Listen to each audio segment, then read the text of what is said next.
Dealer.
Wanna be delivered to the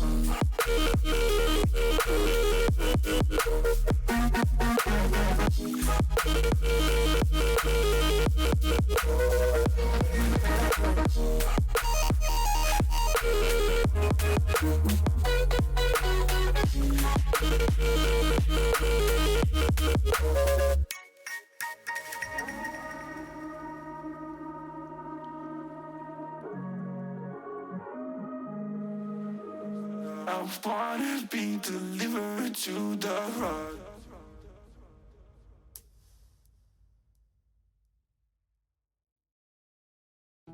I can't go back to you, my friend.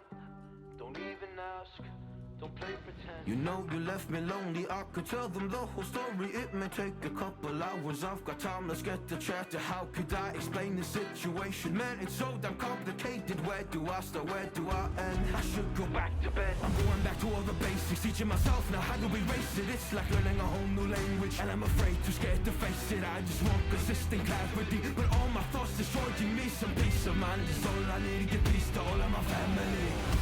I can't go back to you, my friend.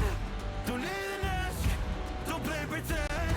You think you are everything I need, but I gotta leave.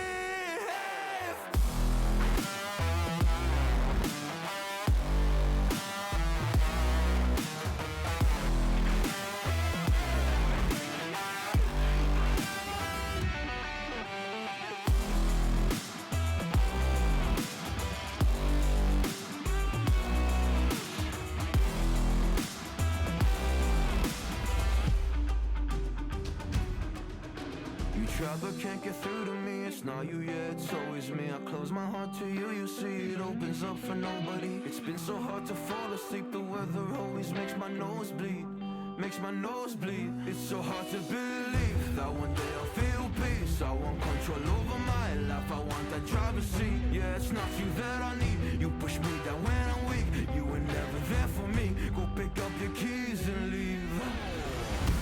I can't go back to you, my friend. Don't even ask, don't play pretend. You think you're everything I need, but I gotta leave.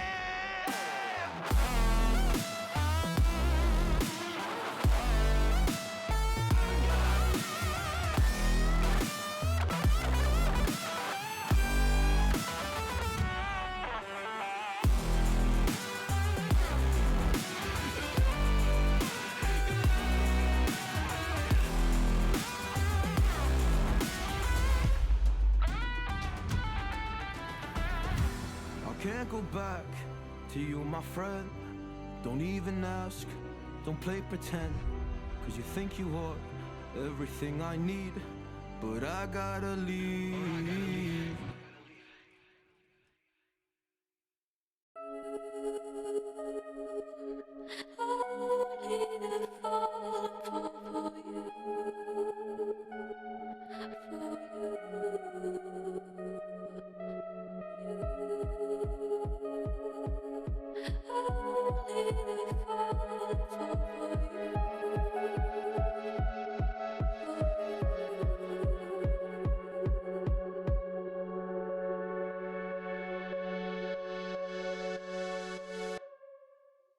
Came in and you're looking like a sign of grace. I know, but I can never match your name, your face, my fault. I didn't notice it was erase you, painting fairy tales on the wall. Calling to the better of the halves of me. Please show me just a little bit of honesty. I'd hope I got a heart that I can salvage, but it's getting harder now to recall. I know well what bled out won't dry. You could have anything you wanted it all for your fool's gold. And I know well why deaf and half blind. You could get anything you wanted. Yeah, I would have handed it all over, falling for you. Only the fall for you. Ladies and gentlemen, welcome to Blitz Season 2 playoffs. We're back with game number 2 of our total playoffs. We had, I think it was a Lycus Empire. Can't remember the other team. But today we have X Mormon Battalion, now known as Space Shoobs, versus X Thrive, now known as QOR Aiming.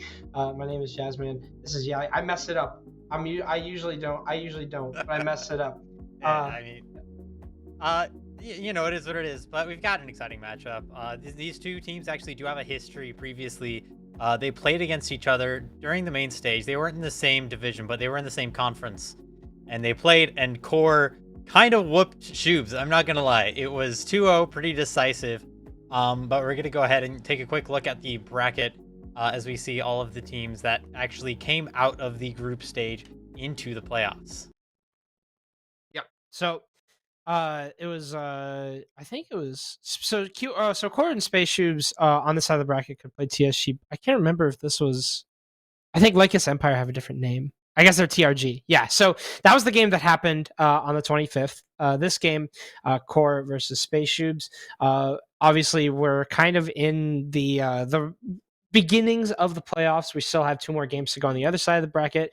Wildcard Aces versus TSG Gold, who are now known as Outlast, and then Fluffy Aimers versus the Unks. And that basically, I think that like in terms of this side of the bracket, this game is extremely important. Not that I don't think Lycus Empire, or sorry, TRG have the power to beat the teams on this side of the bracket, but QOR and Space Shoobs, I think QOR specifically are a very strong team looking for a run in the finals, and I think that the other side of the bracket is a little bit more of a open wild card, not to be specific, but and there's a lot that can happen on that side. Yeah, I agree. Fluffy Aimers has been a strong team for a little while now. Not just in Blitz either, but overall. But we're going to go ahead and take a quick look first at Shoobs, the roster that they're bringing. And what that consists of, we've got Scoob, Exige, Cassia, Eli, and Toaster, who is the E-sub. You can see him there in the middle, represented by Recruit. Not an operator in the game anymore, but close. And I believe Scoob as well said it best. He's the X factor. He's been a player who has been very strong and influential in the teams that he's played on. And that's no different for this team as well. This team as well has had history in this event, obviously. They played through the group stage. We're going to go and take a look at the standings. And you can look at that. Stage. I said they had a history, but they really don't have much of one. They had 2 FF wins, 2 FF losses, and they've played 5 completely random maps. But as I mentioned previously, they lost to QOR handily, a total of 14-5 in terms of round count. So not the strongest record, and yet at the same time, they still came out first in their Division 3. So they did earn their spot to be here just like every other team. Yeah, one thing I found peculiar with your statement there is that you said that they played group stage, because it doesn't look like they played much to me. No, I don't think they did. But obviously the notable loss there is to QOR, and I think that that's something that we're going to have to take a look at. It is a very standout team to lose to. And one thing that you want to note are the maps they lost, Chalet and Bank. If one of those maps could be picked, both of those maps could be picked. And it's up to Space Shoobs, not only in this map ban phase, but also just in general to see what they can do differently this run around. But yeah, so taking a look at Space Shoobs, they've got I think you said, you mentioned heavy hitters. You said Scoob has had, pretty decent run. I think that he is a powerful player on this team, but I also think that them having a sub could be a potential problem. You see Cassia's higher, pretty highly rated. He hasn't played that many games though, so his stats are kind of skewed. Scoob with a big 0.5. Yep. So that's something that's we're definitely gonna have to take a look at leading into this game. Could be very concerning, but Exige, you mentioned, kind of leading this pack here of Shoobs. Hopefully gonna be the X factor if Scoob can't pull through, but we'll have to see. As you kind of mentioned it, QOR, Core, there's a lot of signs pointing to them being the eventual winners of this game, no matter how close or how far this is of a contest. That is something to look at. Is Space Shoobs, they've had this history where they can kind of just win any game, and that kind of dates back to even Scoob and his time on Wanted Goons. You just can't put them out just yet. Yeah, I couldn't have said it better myself, but they do have a worthy opponent in Core. It's going to be testing their ability to something out. Exige is a strong counter stratter, but playing up against this roster, we have Inrio, Candle, Twist, Moses, and Rival. They're all related to Parker, clearly. Parker being Moses, as you can see here. Not Intero Parker, but Moses. But this is just such a strong roster. You may recognize them as X Thrive as well. Not quite the roster that they necessarily originally wanted to be going into this with. They had Brios for quite some time, but I believe he recently just left the team for one reason or another. Not mine to say. But they still, what are your thoughts on this? Like, this is a team to beat, I think, even not just on this side of the roster, but in general, right? You said they had a good chance of making a good run here. I think that if if Core are kind of like imagine they're opening a Christmas present and it's like, oh, I just lost Brios recently. It really sucks. There's nothing that can really make up for this. They open the present and there's Rival. It's like, oh, things aren't that bad. Yes, Brios is absolutely completely. There's really no argument about it at this point. A high-rated T2 player. He has a very high rating in Blitz that he's leaving behind. But you pick up Rival, and Rival's history. I mean, he literally will just have maps where he spawns with 20 kills. And it's like, all right, Rival just completely. He'll just get attack nuke in a casual game of Siege. But he has 136 kills throughout all of Blitz Gaming Series, and I highlight that because it is like 30 more than the second highest, which is like 106. Rival's an absolute demon, and I think that he's proven that across the course of his career. But yeah, Core, hopefully the roster to do it with. Recently making it into Element 4 via invite. Both actually of these teams in E4. So that's why I'm particularly interested in this match, to see if it is a close contest, or if Core look like a stronger team than we should be very worried about. Put up a few losses to TSG Gold. I believe that's the team with Penguin. Maybe I'm wrong there. It wasn't. He's a sub. Okay, well, he was on that team, but it's a team with Dami, also a very strong player making his return. But yeah, pretty intriguing team from Core, a very strong one for sure.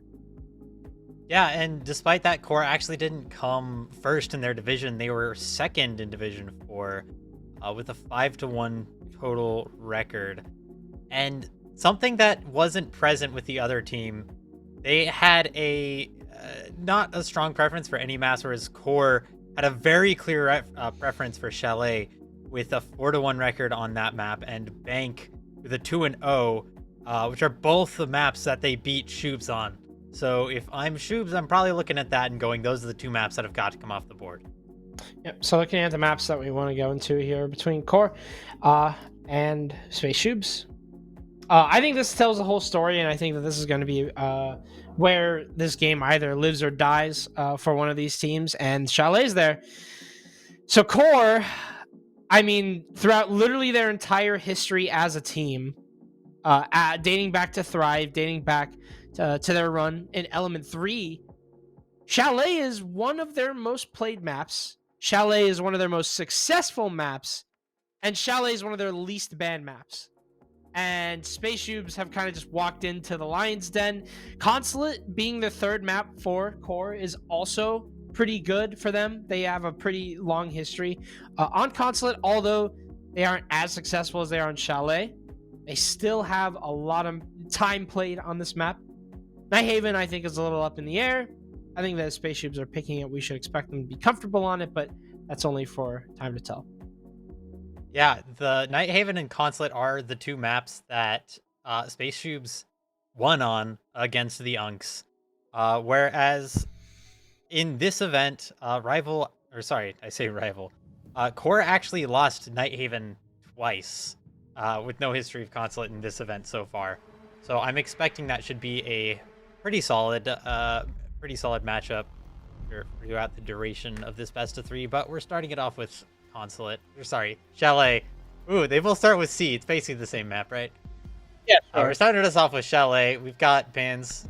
Yeah, they play exactly the opposite, but they're the same map, I swear. Got a Grim ban. Now, typically, I think we see Dokkaebi come off the board for core. If not Dokkaebi, potentially a Monty. There's a lot of shield players on Space Shoobs. One in particular, his name is Scoob, and Blitz has become something that he is notorious for, I would say. And I think that that's something that core are gonna have to keep in mind, that this is the meta for shields. This is not the new update just yet. Shields are still very much prevalent, still very much an overbearing force, and can be for core. I don't know if they like to use it all that much. I don't know if anyone on core likes to play the shield. I would imagine that there's a little bit of blitz there. I think Rivals picked up the mantle a few times. That's mainly a Space Shoobs thing to look out for. You have a Zombie and Valkyrie being banned as well. I don't think anything too out of the ordinary there for Thrive. Valkyrie is typically their most banned operator, but I think a Zombie is also a pretty stable ban, especially when they're shutting on attack. I do question whether the Grim at least was recognated, given the fact that it's not... Obviously, Grim is a very powerful operator on our meta right now, but not necessarily the first pick that you would go out and say, oh, they're on Chalet, we're going to ban a Grim. And given the fact that they have so much history, and Space Shoobs has Exige on their team, Exige has been known to be effective with counter-stratting historically. I wonder if there's a little bit of that going on, but we're going to be starting us off in the basement with a Wine extension all the way out into Boiler, and the Flash that's going to be playing in that position as well to try and slow them down. Kind of turn that corner as they try to go through the trench door into a bit of a meat grinder, as well as potentially down the main stairs, given that there is going to be some sort of an extension on the top floor. I actually think that the Grim could be super useful for clearing out that Clash sitting over towards the red side. One operator that I think is potentially better or has the same effect, Capitao.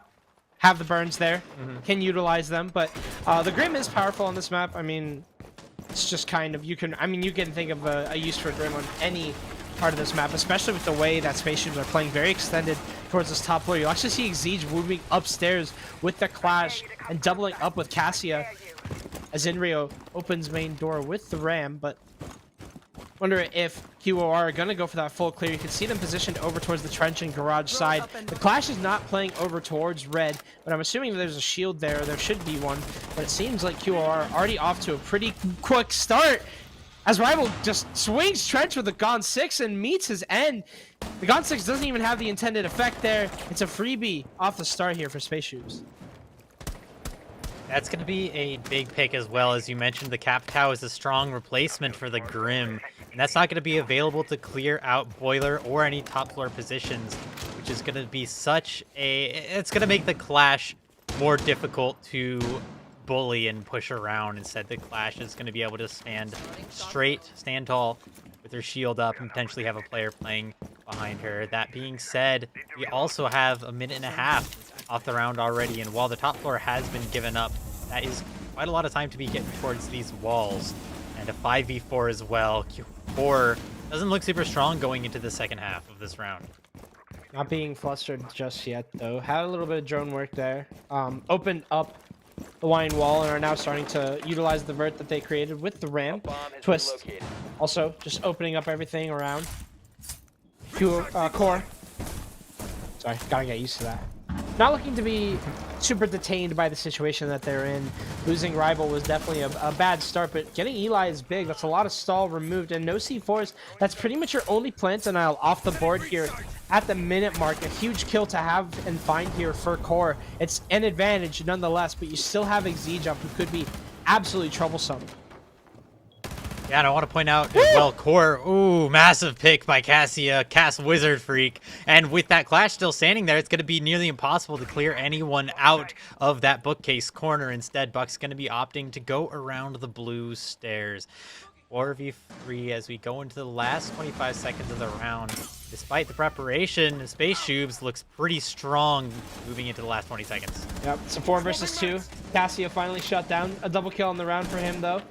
Absolutely made good work of his life, and now it's up to Space Shoobs to preserve theirs, to back up and let Exige be bothersome for this attack, but it seems like Moses hasn't been deterred just yet. It's a 2 versus 1. Twist trying to look for this 1v2, but it just doesn't seem like it's going to happen. The super sub of Toaster getting a double on this round for himself. A lot of double kills for everyone, but in the end, it leads to Space Shoobs getting their first defense. Yeah, something I want to point out on that as well is the fact that Core, despite having a pretty solid stall against them by Space Shoobs, they took, after a minute and a half, they took a solid 30-45 seconds to still go around, open up hatches, and continue making vertical play that they were hopefully going to utilize, but it didn't happen. Despite the fact that the fireplace hall, the entire floor was basically opened up, players were still playing in Wine completely comfortably, and that crossfire between the player in Wine and the Clash by the garage door is ultimately what led to the push down the main stairs being entirely unsuccessful. Kitchen Dining are going to come out for Space Shoobs. Still utilizing the Clash. Still no Grim, obviously, being banned. I think that that's something that we're starting to see a little bit of, Yali. I mean, it's allowing for aggressiveness for Space Shoobs, not only in the positions that they play on-site, but the positions that they play off-site. Space Shoobs have been extremely aggressive of their top 4 management. The moment that they got that kill, though, they backed everyone up whenever they got the opening. And I think that at that point, they wasted enough time to kind of force QOR into a position they didn't want to be in. Now looking to do pretty much the exact same thing. Not only do you have the Clash, but you also have the Castle, the Fenrir, the Melusi. Not only do these provide slowdown, you know, kind of in the physical thing that they do, their traps, they slow you down. But they literally are going to take time to clear. They're going to have to get rid of these Mells, get rid of these Fenrirs, and especially get rid of these Castles with the Hib, hopefully, from Moses. All these things are going to take time, and then you have Exige to deal with. There's so much stall. QOR, they're going to be slowed down by Space Shoobs if they can't find something early on the get-go, like they did in the last round. Yeah, Core is going to need to start getting pretty aggressive throughout these rounds, just simply for the fact that Space Shoobs are reading into this pretty well. Core is not a team that has been known for getting right up in everyone's faces, pushing through, making really intense plays. Rather, they've been pretty solid just as in terms of their overall understanding of the game, their basics, making sure everything's swung correctly. And I think Space Shoobs kind of wants to take advantage of that. They want to get aggressive and play in positions that they wouldn't be able to get away with another team, for example, playing on the hatch and trophy. And yet they go with them against Core. Lies. Made a break for it, but comes out pretty scuffed for it. Scoob finds Moses, though, in the opening engagement. The Space Shoobs have the entry. Rival making his way in. You said, you know, not a very forceful squad. Kind of like to take their time.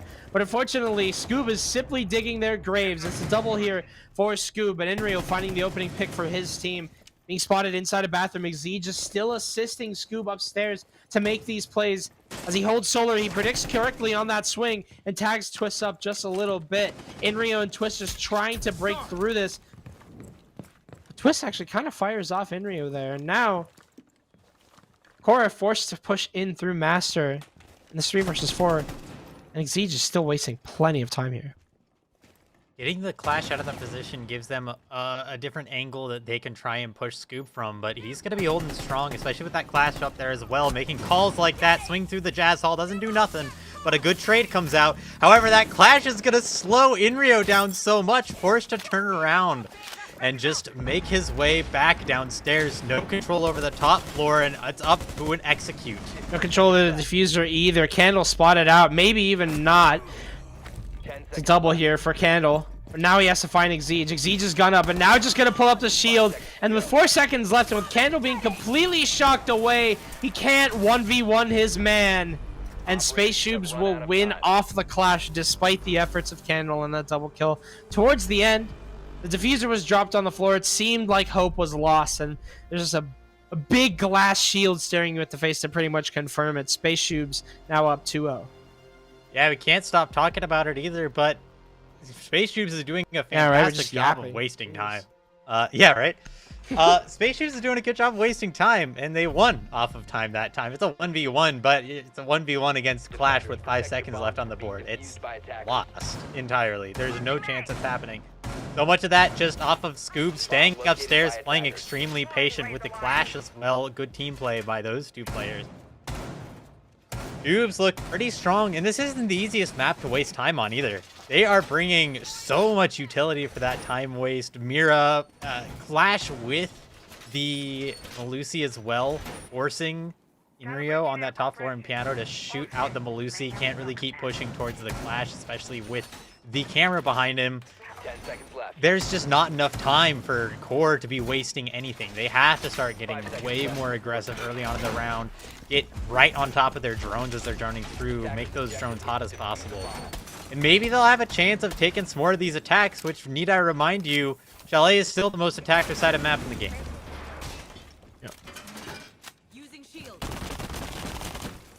Core have kind of realized their issue, but I'm not sure if they've realized the solution for it. You can see that brought a lot of utility to deny Space Shoobs. Notably, no more Twitch being brought, even though the Mira's in play. But you do have the Brava and the Flores. Hopefully, tag team and deal with a lot of this util. See the Brava already getting to work, but Enrio loses one of his drones. Rival also getting to work. There's a shield top mez. Could be dealing with that as he's hiding out top slant. Again, nothing really on this clash. You don't have a Cal, you don't have a Capitao being brought anymore. Rim is still banned, mind you, and in a position like where Cass is playing, that could be very strong for a defender. None of that's being brought. No denial of area from Core, and that could be problematic. Yeah, I agree that could be problematic, and even though a lot of this utility has been dealt with, Space Shoobs is still allowed to stand here. There's a minute and 30, and Core has to execute on something or another. Yes, that call goes out, and that allows a lot of space to be taken over by Piano, but that is at a minute and 20 seconds. They haven't cleared out the top floor. They have no kills. Space Shoobs managing to stay alive. There's still frost mats on windows. This Clash has managed to sneak up by the piano door into an aggressive position still, and it's all up to a little bit of utility to maybe try and make an entrance. But Core isn't quite going to come out on top yet. Thought Core had a plethora of info. They had full cams on Cass, but nothing on Exige. And Space Shoobs are now starting to rip into Core, as Candle and Inrio are left standing in the 2 versus 4, and Exige is still alive. Not a single death to his name. The only player in this lobby to hold that distinction. That's because he has a big plastic shield in his face. 30 seconds left, and that shield is going to be staring Inrio in the face, and there's nothing that he can potentially do about it. He's being backed into a corner, potentially baited into a swing here from Space Shoobs. Maybe they finally have found a way to deal with the Clash, but as Candle looks to vault over Ivy's stairs, it's Scoob with a flank and Scoob with a double. Yeah, simply done for Space Shoobs. They have so much more information. It's not even information necessarily. Space Shoobs has all the information they need. Core seems to be able to make an execute off of it. They lost the information on Exige playing the Clash, pushing it towards the piano door, and that shut down the double swing, and that ended the execute, right? If you can't put a player through the piano door and the Ivy window at the same time, or maybe through the K9 window as well, right? If you can't find all these multiple swing areas in order to collapse into specific places, such as the player on the mirror window playing on the top of fireplace because of one player on a clash with her gun up, then where's your execute at? You're not going to be able to take space. You're not going to be winning all your trades. We saw it go down to a 4-2, despite the fact that QOR felt like they knew exactly where Space Shoes was playing. I mean, pretty much all their players. I think they had a number on 4 out of 5 of their players, and just Exige being in that key position pushed up a little bit more aggressive than they would probably be able to get away with against another team, like I mentioned. And that brings the entire round screeching to a halt. Candle swapped onto Zofia as potentially a countermeasure to Exige's antics on the clash. Enrio may have spotted a free kill here. Cassia just runs away in the nick of time, dodging the bullets of Enrio. Still, QOR taking it as slow as they'd like to. Have plenty of hard breach to be brought, with Candle now getting those hard breach charges added to her kit, Zofia. That is. That Zoe obviously being brought for an ulterior motive again to deal with Exige, who has been terrorizing QOR on this attack. You think QOR is slow? Well, what happens when you have a slow operator? Eli, that was not part of the script. Loses his life early to Candle. Not sure how or even where. I think that was front door. Maybe he just didn't realize that someone would be on the main door. Regardless, that is an opening for QOR. That is promising. But that is something that we have seen QOR also throw away. Yeah, I was going to say, we saw the same thing in the first round, and it was just about the exact same time that Space Shoobs, they actually dropped a little bit earlier this time than they did last time, but QOR didn't really take advantage of that. They had no idea that Space Shoobs dropped so early. They've got 5 drones up, but apparently not enough being used, and Exige with a kill onto Ace. Oh no, or sorry, onto Thatcher. Ace is still up, and they do still have the can openers in the pocket of Sophia. Or sorry, they have used them both now. So there's going to be some opportunities a little bit more difficult for them to play in Wine, but just like last time, if they don't actually take advantage of the fact that so much of the ceiling above Wine is open, they're just going to keep playing there and deny any sort of execute that QOR wants to make. Execute has to come soon. Exige has been spotted. The main problem child of the Space Shoobs. Scoob gets caught out though by Candle. Things are looking promising here for QOR to potentially take their first attack. But now Exige has got his gun up. He's killed one in this round before. He's proven that he can fight. You still have Toaster and Cassia alive as well. You can both shoot back. Candle holding him off from red. But there are 23 seconds left. QOR have to make an advancement. Moses finds Exige. The clash has finally died, but Moses gets traded out next. It's just down to Toaster. He's got one stuck on main stairs, but he doesn't realize that Enrio, through the fire and the flames, will swing anyway. And Space Shoobs finally meet their match. The clash gets taken down, and the House of Cards all falls apart. QOR take their first attacking round. It took them a very long time, and they are now still down 2 rounds. I think a key player during that round was Candle. First off, the beautiful pick onto the player playing in Boiler, not the Clash, but the one playing behind the Clash, cleaning that up, but generally just providing pressure from that hatch. During the previous time we saw that site, Candle rotated off of that hatch fairly early on. He was playing Buck instead, and just kind of rotated off that hatch. There was no pressure there, and so Space Shoobs was able to maneuver around the site, play pretty much whatever they wanted, and they ended up getting the clash up front, which is where the execute happened. On both of those rounds, it happened up front. So having Candle actually back there, making sure that Space Shoobs is uncomfortable, can't maneuver, can't rotate as easily, was a key difference.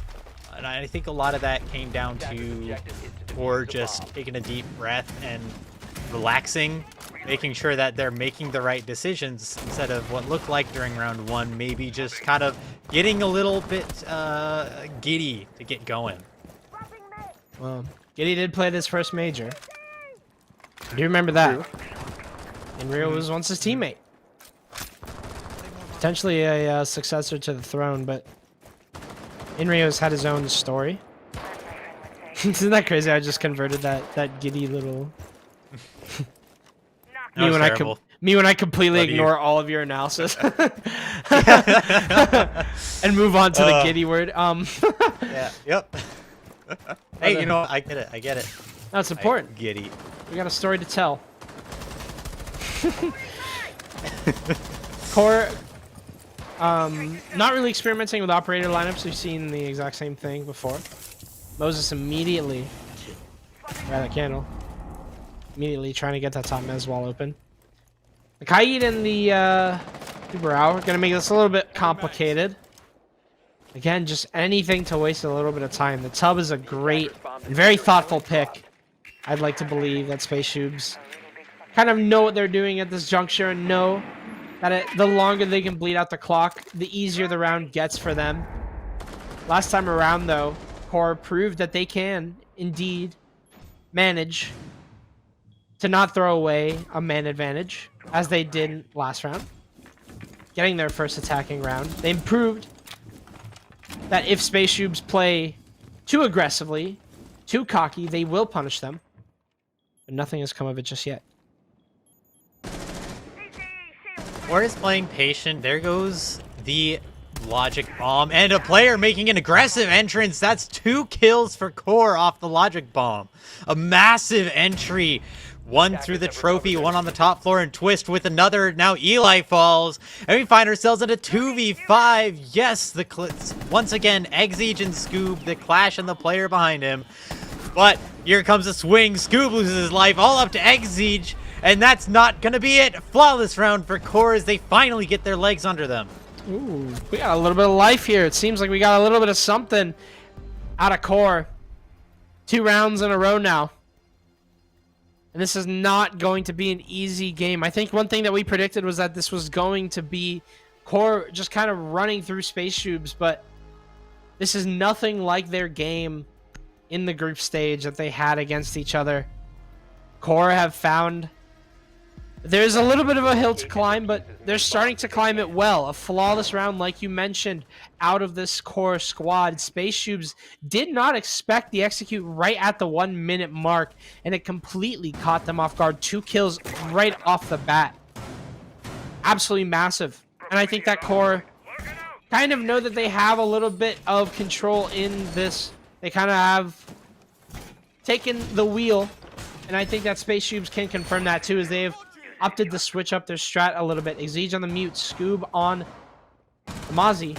Info denial, roaming, wasting time through wasting intel. That's the goal out of Space Shoobs, just trying to find any way to drain that clock out. Is info going to be the way to do it, considering that Core have had a pretty extensive drone phase throughout their attacks? Could be the ultimate solution. We'll have to see. They do have the logic bombs on their side, though, and that is what they made the execute off of on almost every single round that they've brought the Dokkaebi. But in any case, getting right to work. Core opening up the main floor, or sorry, the fireplace floor, as you would if you want to get them out of wine.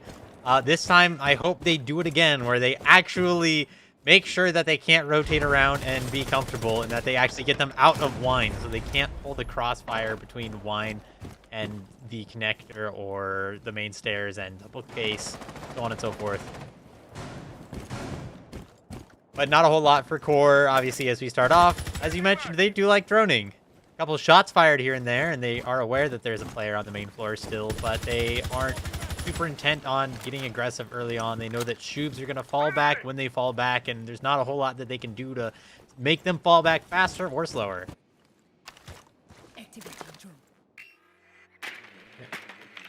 Space Shoobs are steadfast. So am I inside a bar. Could be a potential problem. First logic bomb there from Rival, and mentioned that's kind of the siren of an execute, but Rival is waiting patiently. Shoobs and a swing from this Womai could give him a kill, but once again, Core just trying to play it patiently. In Rio doesn't make it out alive. Exige and Eli each finding one for themselves. Rival nearly missing out on a kill, and Exige realizes that he's in danger, sort of, but doesn't realize Candle's there. Walking into Solar, claiming his life. While Space Shoobs got away with 2 kills, they won't get away unpunished. It is equalized immediately by Core. Inrio finding a death outside. The only thing that I see that Core could potentially run into issues here is that they lost their buck and their ram. Inrio used, I believe it was 1 ram drone, but that's about as all the verticality we're going to get. Okay, 2, that's for sure good, but still 38 seconds left. That hatch open, though, there's going to be a lot of pressure on the players in the site to make sure that they don't expose themselves to any sneaky angles. There is still a player in Wine, though, and it looks like the execute's actually going to come down from the back. But look at that player in Laundry, not even going to shoot this ace charge off, because it could be the X factor here. And while the Goyo canisters start going, opening up the boiler wall is going to be the next step. Laundry wall not open. Looking for an execute. Players on hatches. Player trying to go through boilers. They could go for a plant on the Wine wall, a 3v3, and once again, 1 player standing up on top of the table, and the shot from behind. There goes 1, there goes a second, but the plant is going down. It goes down, and he finds a 3rd Scoob. All 3, the 1v3, and suddenly Space Shoobs have given themselves an advantageous half. Quite the mighty ego on him to call himself the X Factor, but it seems like he is able to talk it up, at least on the server. Hasn't said anything in all chat for it, though. Just a little bit of a teabag and a dance in the middle of Wine is enough for him. Quite the 1v3 and quite the good game sense there. Not to shoot the Wamai, or sorry, not the Wamai, the ace charge on the fridge wall. Instead, waiting for that to go off, giving himself the advantage in terms of just having that gap. It's a 1v3 turned into an easy round win for Scoob. Absolute masterclass out of him. And Space Shoobs, they kind of stopped Core dead in their tracks. Just as Core managed to take 2 attack rounds in a row, just as Core managed to flawless Space Shoobs, Scoob will take the breath out of everyone's lungs and gives Space Shoobs a 4-2. Good job, Scoob. Scoob the Shoob. Absolute Awesome. madman. After I made fun of his Uplay, after saying that this is going to be my least favorite name, I still hold to that.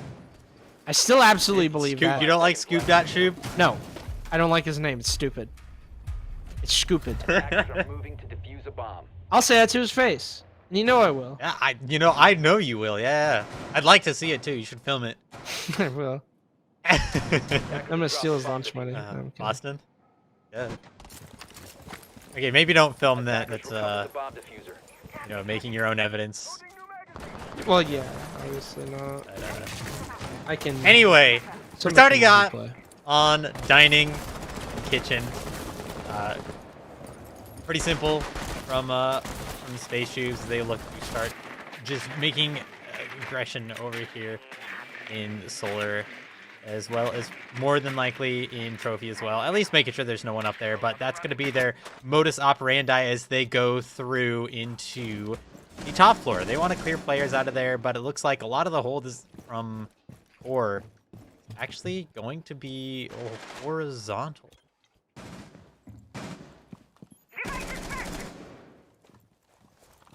Got Candle with the Boss G. Got a long-range weapon, but so does Toaster. Twist has been gunned down, and Twist has not been as active in this game as we'd like him to. Neither has Rival. 2 players that are typically stand out. Oh my goodness, but there you still got Adam Candle, making things a little easier for Core. 11 kills to his name. Space Shoobs have fallen apart on this attack, as it's every single person just finding a kill. Moses with a double, Candle with a double for himself as well. Cassia, the Ying, ironically, one last standing outside, and Inrio has him red, and has him red well. Core, explosive start on this defense. The player trying to sneak through the west main door into dining, hitting that late goo mine. That is such a read from early on from that Legion. And that's what happens when you play this map over and over again. You start to realize a lot of the times player's gonna alt walk through there, walk through the plants. If you put a goo mine in the plants, they're never gonna see it. They're gonna hit it. You're gonna get a free kill off of it, especially when you have a player playing on the half wall and one as well in 45. But you don't ever learn that without having just a wild amount of experience on this map. Unless, I guess, you pay a lot of attention to, like, very specific little plays like that. But, I mean, why would you notice that unless you're trying to set up specifically to have a player playing on half, player playing on 45? Anyway, just a little thing that's just, like, that's wild. It's, shows how much that this team actually has experience here. 5 seconds left before insertion. Bar games. Attackers are moving to defuse a bomb. Our next site. And it's pretty typical lineup. I think that the Castle maybe is a little bit less typical, but on the other hand, Space Shoobs, you know that core likes to spread out a little bit, so they brought a Blitz, and it looks like they might be going for a fireplace execute through the snow window. Scoob on the Blitz. We mentioned in the pregame, we mentioned it as something that you're going to have to watch out for.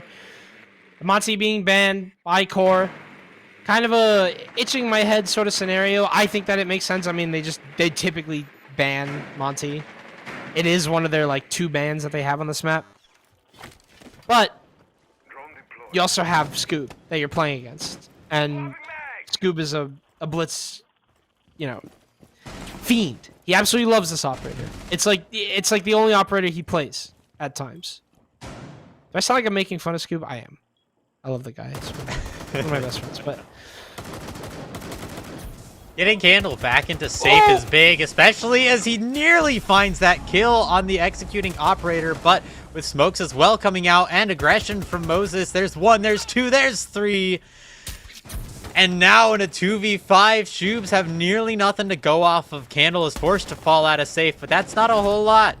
After all, a 2v5, make it a 4 or a 1v4 even. Not a fun situation for Shoobs as they look for anything here. yeah,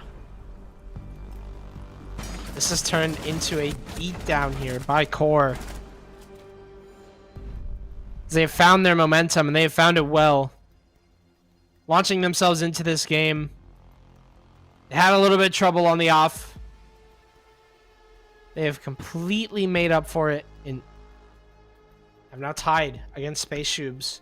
The 3-0 lead has been demolished. Core have found a way through Space Shoobs and locate and defuse bomb. comes to the defense.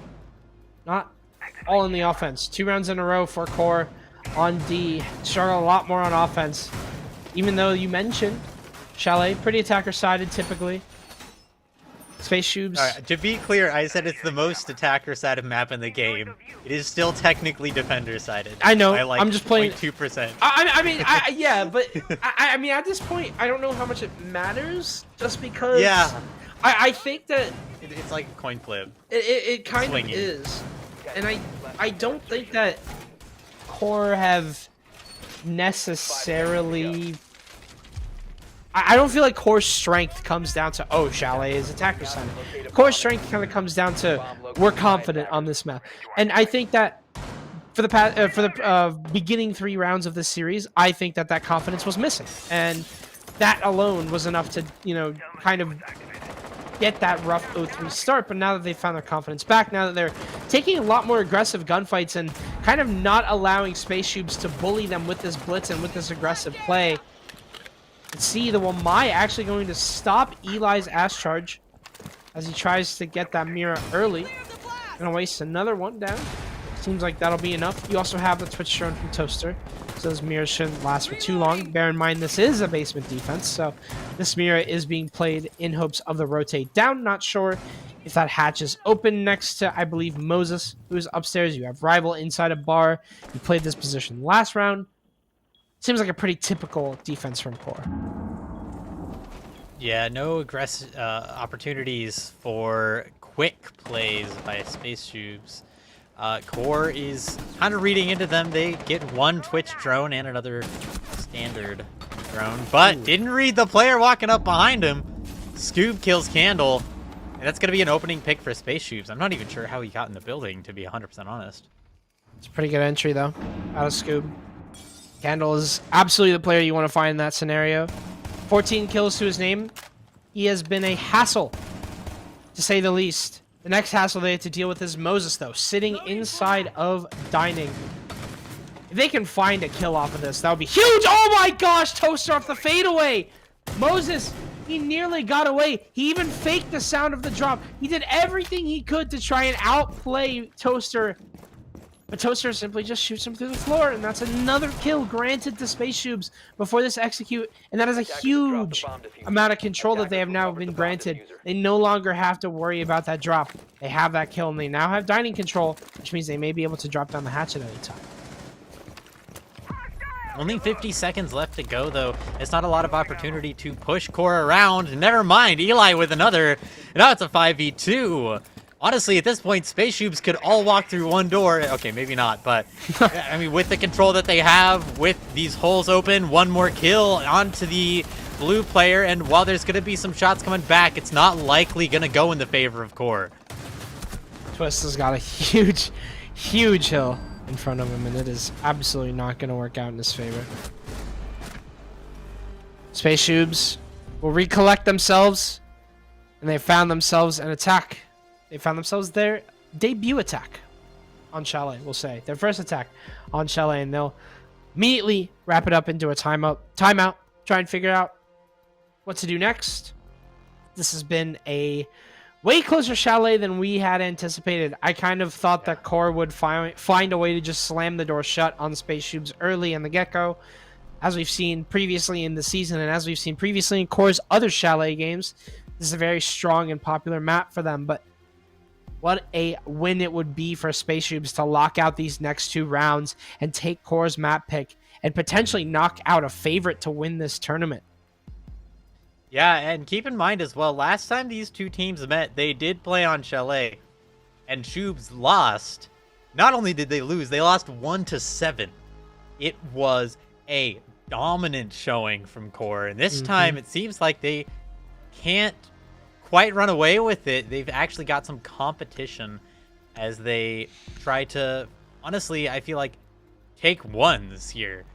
Core, in any situation where they're deciding to take a one, they're losing almost every single time just off of not really knowing what Space Shoobs wants to do, it seems like. I mean, between Scoob on the top floor shooting, I believe it was, here we go, in the back. Or, sorry, it was Candle. Scoop on the top floor shooting Candle in the back. Just, yeah, not a whole lot of confident, inspiring plays from Core, but they somehow managed to stitch together quite a few of these rounds. None of them quite so dominantly, though. You also had that. Just one. Yeah, you had the, I think it was Toaster just doming Moses through the floor. Yeah, that'll happen. I guess. Common brain condition called headshot. There's affects a lot of Siege players. Just, one is all it takes here in Rainbow Six Siege. That has been a important factor in Siege for a while. It's been an important factor for Space Shoobs, who have they've kind of curved death in that way. Towards the beginning marks of this game, Exige was on that clash a lot, couldn't be shot whatsoever. Has now kind of swapped over to the gun towards the latter half of the game, especially on that defense. Scoob notably also had a shield in front of his face at the beginning of this game. Is now swapped to the Deimos instead, to potentially deal with the roamers that you have on Core. But one thing that stands out is you have a Scopos, who isn't exactly easy against the Deimos, so that is one thing that Rival has against Scoob in this regard, but Rival's also not been finding himself in this game. Hate to mention KD, but he does have the least amount of kills in this game, despite having the most amount of kills in Blitz Season 2. Top floor pressure, Solar over once again. I got really quiet there for a second. I thought I was disconnecting. Solar pressure Well, don't get again used to with it. the Ying. That might signal something, but there's nothing. Seems like they just wanted to make Space Shoobs, or sorry, it seems like Space Shoobs wanted to make Core get a little bit antsy, maybe swing out, reveal their positions. Although a drone might do that for them. Drop down onto those stairs, and well, he's blind. That's not likely to be a comfortable position for him, but he has got cover as well from Master. And it's going to be the third Ying Candela to be the one that actually signifies and execute. There goes 2 as Shoobs put themselves in a comfortable position again on the round despite losing 1. Make that 2 to even it up. Rival's still upstairs, and Rival is awoken. Cassia gets taken down. The Ying is removed. The execute util is gone. Scoob is still alive, though, and he'll get increasingly more powerful the more that Core's numbers dwindle down. But so far, not a single player has been found yet. Rival has that get-out-of-jail-free card. His duplicate sitting right inside of Dining. If he wants to go back to site, he has that option so long as he is safe for a few seconds and can pull off that animation. As Exige pulls off a Goon Mine and steps into Trophy. There's a few defenders inside of Dining that he has to worry about. Can't exactly set up for this plant just yet. 15 seconds left. Scoob making his way up West Main. Has to go quick. You still have a player above. You still have Rival to potentially deal with here. But it's Rabbi Toaster instead. As it's a 2 versus 1. Diffuser here from Exige has to go off. The plant's going to go down. But Inrio finds 2 instead. Holding down the site. Playing for the late game. Exige thought he was safe on that plant. But he was not. And Core Gaming have found life, and they have tied up once again. That was absolutely not Core's round to win. Core down there right at the end, going down 3-2 and then 2-1. I mean, it looked so solid, but at the end of the day, when you're an attacker, you've got to put the plant down. And so he's got his gun down, that being Exige, right? Doesn't have his gun up, so he can't actually help to cover his friend Toaster. So Toaster's got to be the one covering 2 beautiful shots from Inrio. Cleaning it up. It just goes to show how close it can be despite an advantage. Space Shoobs on that attack looked, honestly, I want to say pretty solid despite losing 2 a little bit later. It seems like when they go to try and get these kills, they extend a little bit too hard. For example, the player on the I believe Solar getting shot by a player all the way on Fireplace Valve. Just not quite being aware of that angle, or maybe pushing into Master before figuring that out. And that's what put us into a 3v3. It's these little mistakes like that, these maybe even not quite having the knowledge, that gives Core an advantage sometimes. Okay. Scoob thought he was Being a little mistakes. Yeah, that was a big one. That was a big one. It was a play and it did not work out. We'll say that. We'll call it what it is. It's just a play that didn't work, but Just a play. But it is Scoob, so we get to laugh at him a little extra hard. Ha ha ha. He has 10 kills, though. That is a big thing that we saw last round. Core lost their opening man, and it was Candle. That didn't deter them from winning a round. Space Shoobs now have to do the same. They now have to pick up the pieces. Scoob did not, however, take a lot of utility on the trip with him, thankfully. So not too much has been lost. Don't have the frag grenades from Exige anymore. I think it was a pair of flashes on Scoob. I could be wrong. I think it was. It was a pair of flashes, so no biggie. Going for a drive. Bomb located. Nothing really found yet by Shoobs, as they seem to be a little bit stifled. Oh, but there it is. Cass finding 1 on the library, and now there's a certain amount of utility that needs to be cleared. That shield on top blue losing its position. Now there's still a shield on top of the fireplace mezzanine that needs to be contended with, but Nash should make pretty quick work of that, especially with this flat place charge. They've got to clear these players off the top floor, though, and they need to do it pretty quick here. They've got a minute left, And time is kind of dwindling, and while that shield is going to go, can they get the Frost? No, Frost is still playing in that position. Rather, it's going to be Twist elsewhere, losing his life, and Frost still finds another. That's Candle, one of our kill leaders in this game, still performing, keeping us at a 3v3, keeping it a close game. 2 versus 3 though, Candle on a double kill. Z just falls over. Toaster, the E-sub, has to turn into a super sub here. He's got 40 seconds left, but he just panics a little too hard. Steps onto the vert. The Frost to win it out instead. Core. It's been a very, very fierce tug of war between both of these teams, between Space Shoobs and between Core Gaming, but now Core have the key to the castle. They have the penultimate round potentially in their hands. They have match point. It's 6-5. Space Shoobs have an attacking round to deal with, and their attacking side has been a little weak compared to their defense. That's what they need to equalize. That is what they need. And it's actually Moses to pay homage to Exige. He's now bringing out the clash.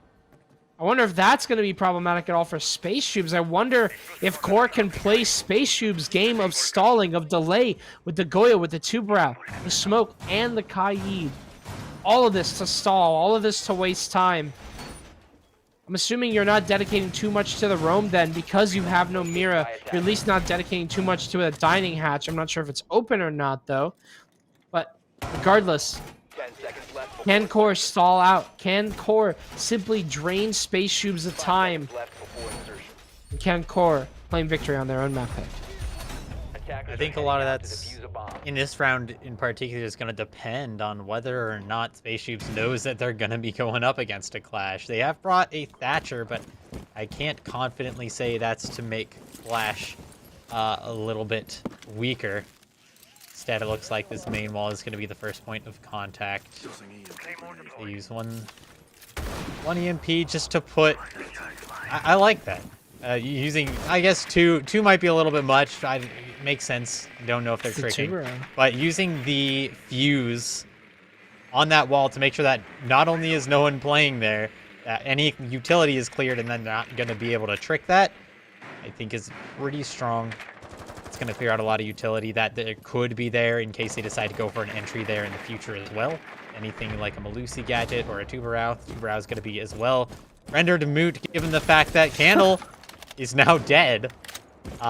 And I should mention the fuse, if the Two-Brow put the charge down, the fuse would probably still break it. So, right. It was a game of timing at the end. The fuse kind of just added a timer to the amount of time that Candle had to react to the wall getting opened, and well, he failed not only that skill check, but also failed the skill check of hitting his shots. He's dead. 17. Again, dead in a very important round, too.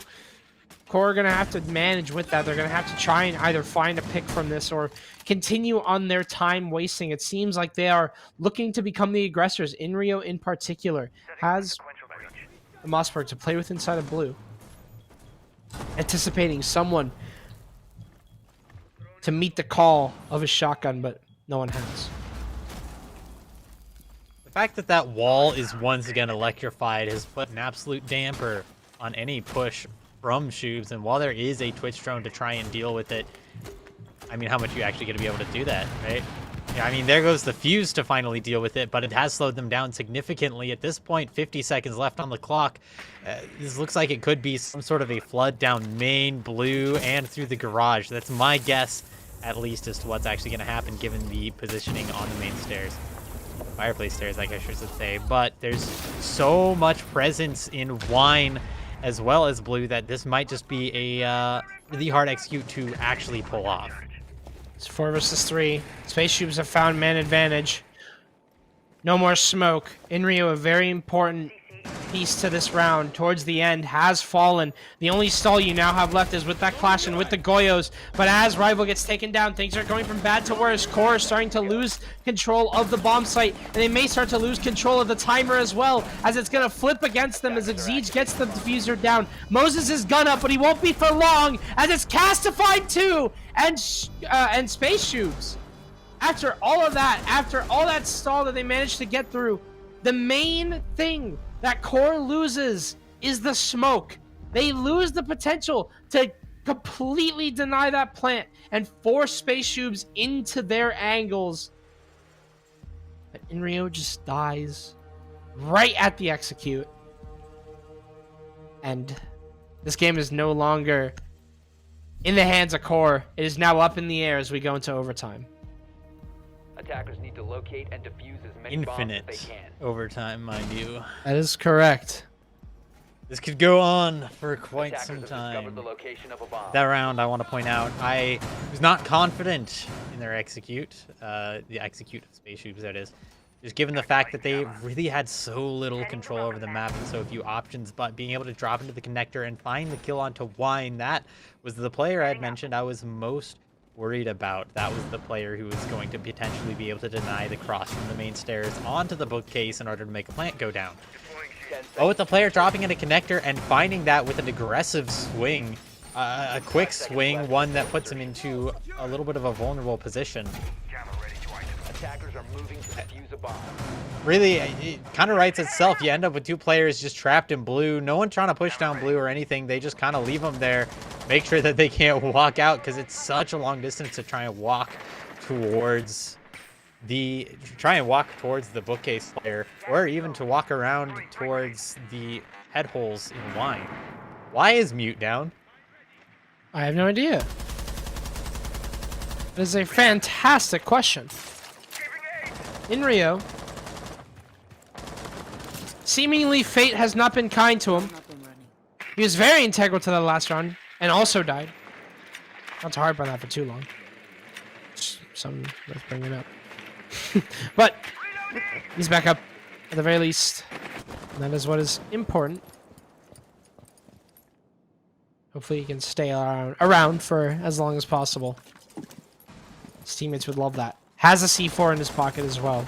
Something you don't want to lose in the early gets. Twist as well. Well, he'll be lost entirely. Eli goes fishing and he finds himself quite the game. Twist is dead. And Space Shoobs are off to a tremendous start.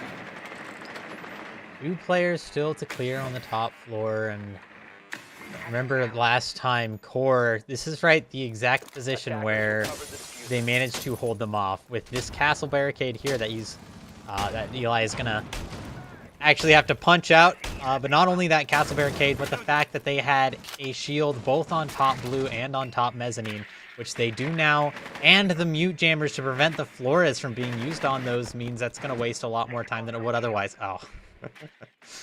Blows up a shield, and while the mezzanine shield is gone, top blue is still there, so that is going to deny any aggressive pushes from Piano, and that means that this mezzanine player gets to hang out and just wait for the Ivy player to potentially try and jump in here. I'm out. Gotta reload.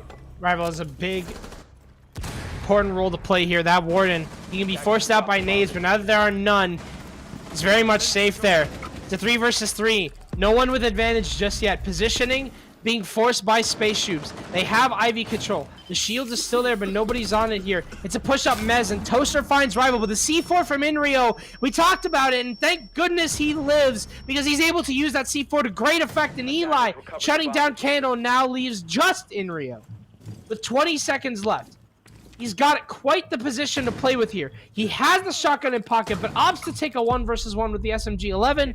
Hasn't found anyone jumping through that bar hatch just yet. Might find the head here of Eli, and he does. Now has to figure out where Scoop is coming in from. But as Scoop fires off some shots, he'll make it easy for Inrio to predict, but hard for him to completely calculate. As Scoop through the wall, all he needed was one shot, and he gets it. A huge attack from Space Shoobs as they put themselves up around on, once again, an attack. This has been a defender-sided Chalet. Both of these teams have kind of struggled to put the pieces together on these attacks, as both Core and Space Shoobs are just generally finding favorable ones as they use their utility against their opponents. For example, just that shield there, allowing for the C4 to go out and find a beautiful shot. Or I believe that actually was shot up through the floor. But in any case, for the most of the part, favorable ones for the defenders, but not this time. Space Shoobs has actually managed to give themselves the advantage, the round advantage, and they're going to use that to move down into the basement. Now, historically, first 2 times we saw basement space Shoobs brought a clash and they made a boiler extension. Not so during the final round of their regulation defense. And not so now as well. Because that was something... Well, okay. They did win that round. But they won that round off of a 3K from Scroob. A 1v3. 10 seconds left. So this could be a little bit tight, especially as last time 5 seconds QOR, left. or QOR rather, sorry. They opted for Attackers are moving a out to locate a bomb laundry and push defuse it. into wine instead of the main stairs push that they liked the other time when they had the boiler extension. Core, that means that Core is going to have to clear out the main stairs and all of the garage this time, so that Scoop doesn't get any lucky picks or anything like that. And that means they're going to have to take their time. But the problem is, that's exactly what Space Shoobs has been taking advantage of this entire time. Taking their time. Correct. Now, bringing the Vigil as we see right now. That's another operator that's going to be slowing them down. Mozzie, Vigil, and Mute. Core, without any information on Space Shoobs, are extremely vulnerable as they try to make any sort of an aggressive play. Any sort of an entry pick. We've only brought the Deimos as well to do it, so unless it's with drones, it's going to be that Deimos. Eli's got... Oh! Only 1 shot to his name. Unfortunately, he does not hit that shot. Twist, instead, just breaks the window open right as Eli's making a play, catches him completely off guard. And that Vigil is no longer a problem. The one thing that the Deimos can't catch now is no longer an issue for Space Shoobs. But neither is Twist. Scoob avenges Eli with a C4 through the floor. And now the response is in the hands of Core. Candle making his way in. Moses outside of main. It looks like it is going to be that lockdown. You have Moses with, on ace. Only problem being you're going to have to find the mute jammers and get them off the wall. I think there is one still on the wine wall that they typically like to open towards Big Garage.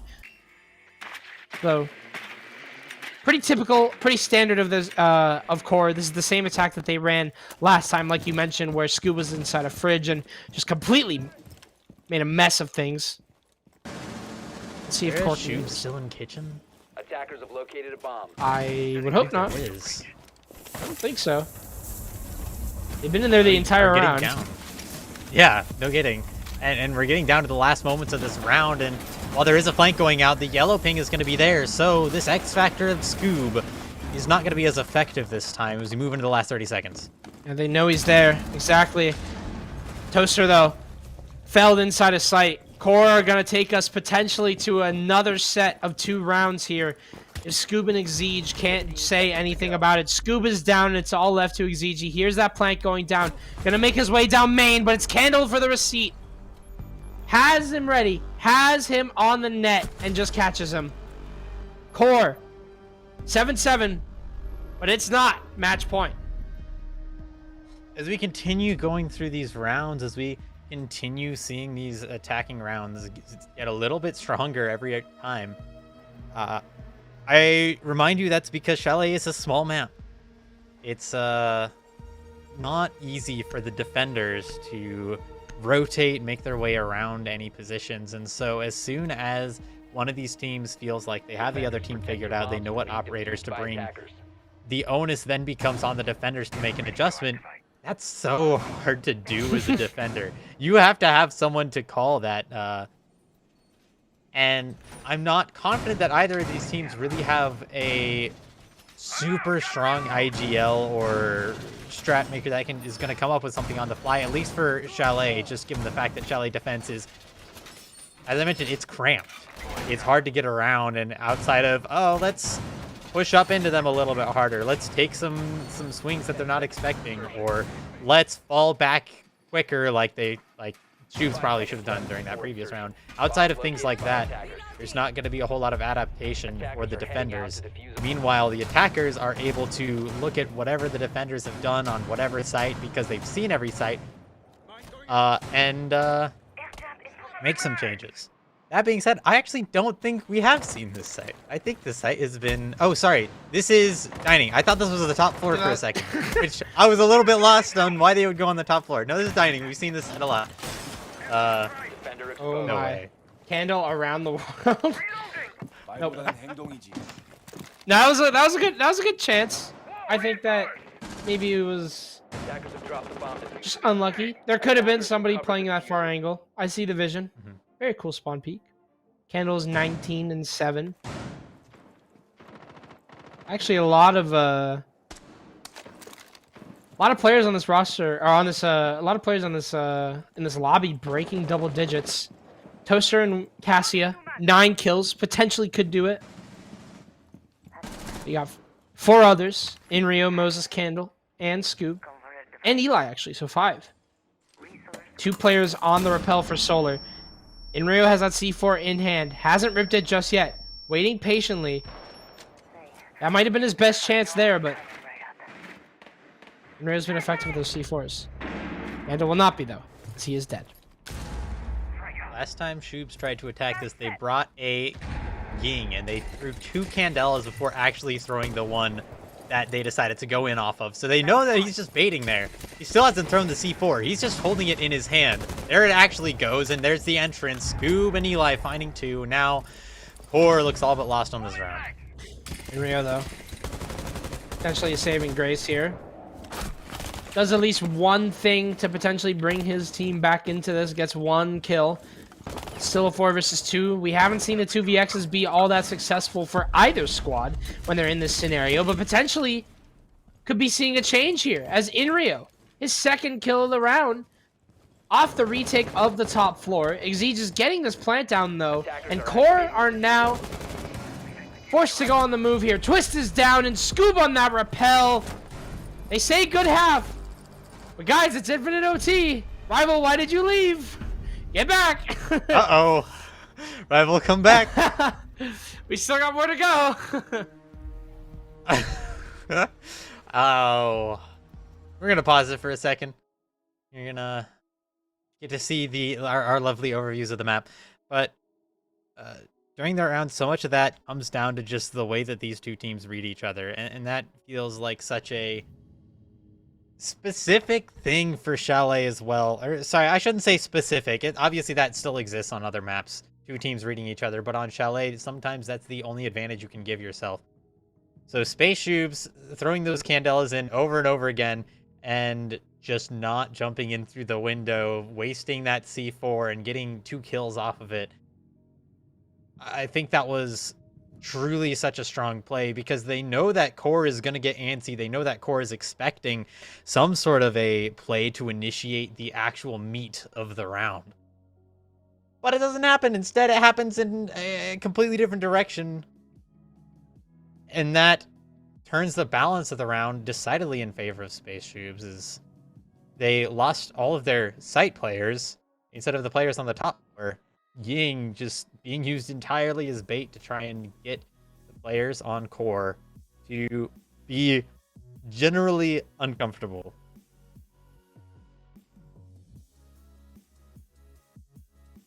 Seems like they aren't even comfortable with continuing the game. Rival just left immediately. It's not a tell of you know how this game is going for sure. I think that Rival hasn't had the best of starts on Chalet. Probably just wants to get this over with. It has been a pretty rough game out of him. One player that has been very standout for QOR has been Twist. 4 entry kills to his name. The highest out of anyone in this game right now. You also have Scoob and Eli with 3. So it's not like this has been, you know, a very easy game to decide. It feels like very little variables are actually costing rounds. But in particular, it has just been picks. I think that Space Shoobs have a pretty bad habit of losing a player and then kind of just like 50-50ing a play. And it's like, okay, well, if we don't get a pick here, it's a 3v5, we lose the round, whatever. But if we do get a pick, then we're equal and we maybe win the round. I feel like there's not a lot of guarantees out of QOR on their defense. And I think that obviously kind of having that shakiness on the attack on Chalet, kind of concerning considering that this is their map, but still got potentially more to play. Given that Space Shoobs don't win this next round, you have to win by 2 in order to win the map.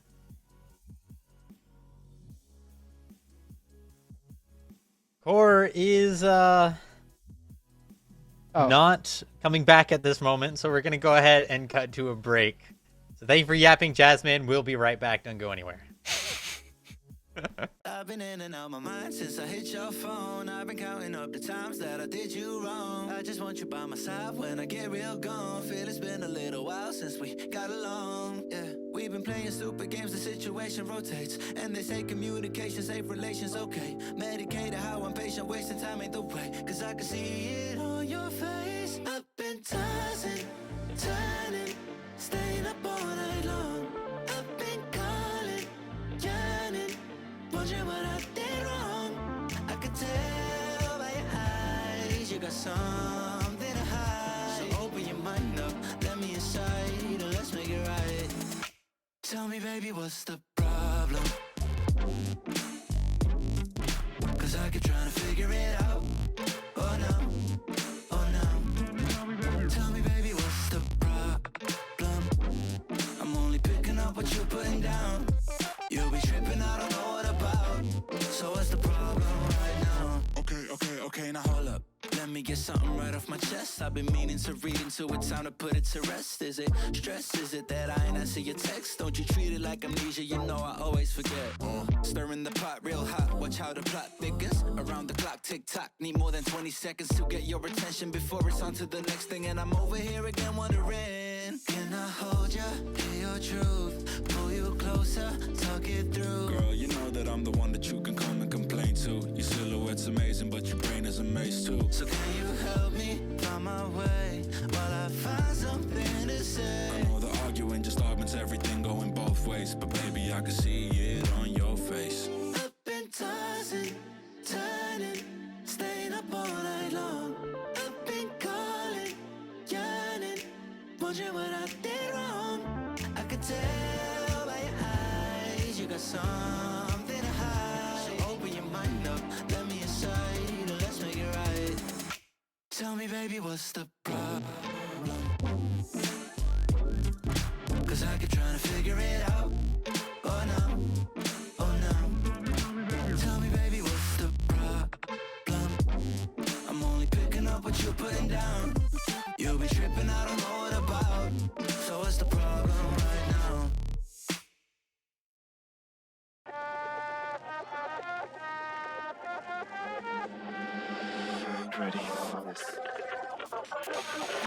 I just want to be myself. Don't talk to nobody else. I want to be someone special. I don't want to be a typical person. To get away from my town.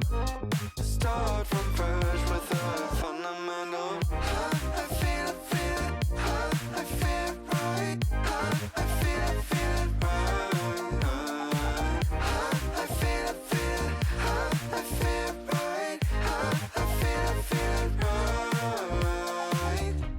I'm learning how to be a better version of you.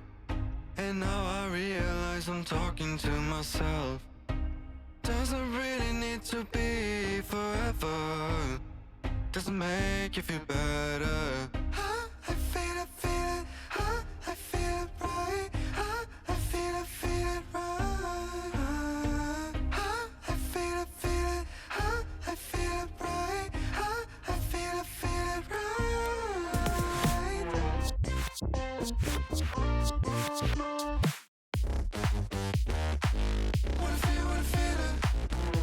Wanna feel it.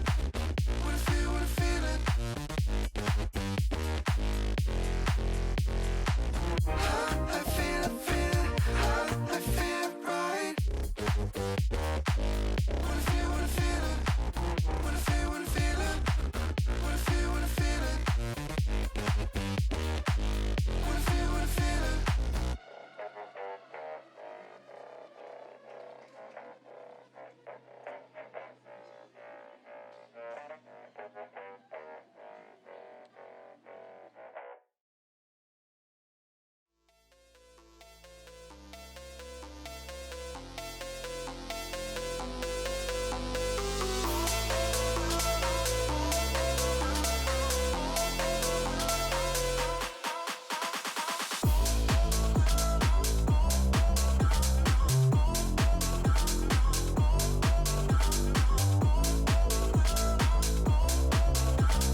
We faked you out. Making sure you're ready. You may also be faked out Attackers by the must score locate on a your bomb. screen. You're going, what the hell is this? It's 8-7. Space Shoobs have won this map. What am I doing? What am I watching? I'm turning this off. Hold your horses. We have infinite OT in play between Space Shoobs and Core. On Core's map pick of Chalet, Seconds left. things have gone a little bit derailed for them, as they nearly had a win in their hands right before overtime started. They were up 6-5, but didn't manage to close it out. And now they find themselves knocking on death's door as Space Shoobs could potentially prepare to send us to map number 2. Now, Adam, do my eyes deceive me? Is this not Nice. the top floor site?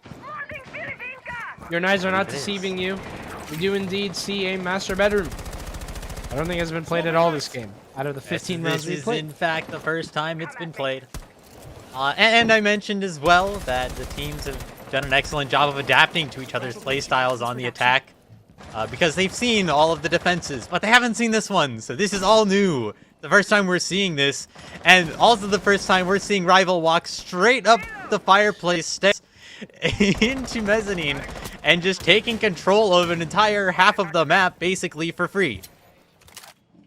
Just gotta be careful though. If he walks any further, he's spotted out by Exige. Any potential future plays that he may make, such as a walk-up solar, could be thwarted, knowing that there's a Nook on the board. The Nook peeks his head out.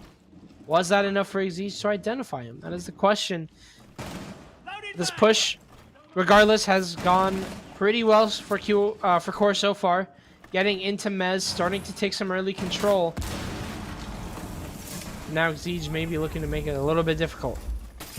Wall is opening up. Very basic siege being played right now. Just making sure, right? You open up the wall, you get the utility off the wall, then you open up the wall.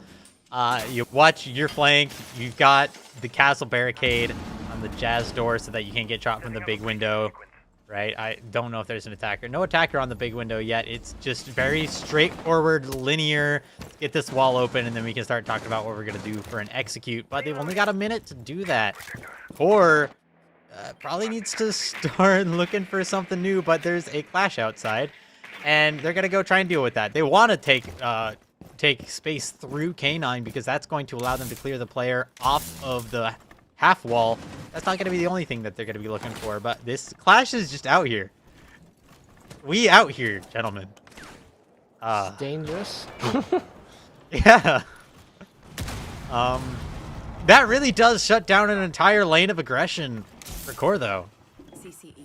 Core have literally not done anything since this wall has gotten open. There is 25 seconds left. There is a C4 still on the board. There is Inrio gone. The one thing you could potentially use to deal with this clash is dead, and so is everyone else on Core. It seems like they had no idea that this would be an infinite OT, and as such, did not wake up to greet it, as it is a flawless round. The second flawless round of the game. Ironically enough, it was Core to get the first one. And the first time that they did it, it was their first round. Their first round victory. And now Space Shoobs get a flawless in their last. Chalet comes to a close, but it is Space Shoobs to win it out. Yeah, flawless round right there at the end. And what is it like? Just during that entire matchup, there was a lot of riding the struggle bus for Core to actually deal with any clashes. Like, you see these early rounds right here, clashes up just being an absolute menace, and that led to 3 wins right off the bat. Mostly just off the back of that clash, just to be entirely honest. They did finally get a hold of it, but I guess just taking it to a new site where they weren't expecting to go with a clash and just putting Core in a position where they didn't really know. Nice 3K from Scoob there as well. But Core was in it. They didn't really know what to expect. They didn't know what was going to happen. And suddenly they've got a clash in their face out on K9, which totally shut down their linear play. And that's the end of the round, right? That's the end of your map. And so we move on. Map 2, which in this case is going to be Nighthaven Labs, a map that Core has lost twice. Space Shoobs has won once during the main season. So some might argue that this really is starting to favor Space Shoobs in this matchup that we said should heavily favor Core. Taking Core, like, it's been a while. We've seen Core kind of weakness, or sorry, Chalet be a weakness for Core. This is a map that they are typically very strong at. It's their main map. Honestly, it really is. Like in many ways, in the history of this team, back when they were Thrive, back when their roster didn't even have some players like Rival, they love Chalet. Now that we're back here, now that they're back in this new roster, the Core is still remaining. Get it? And they just lose fair and square to Space Shoobs. If you want to consider it in real Siege rules and regular Siege rules, it was an 8-7.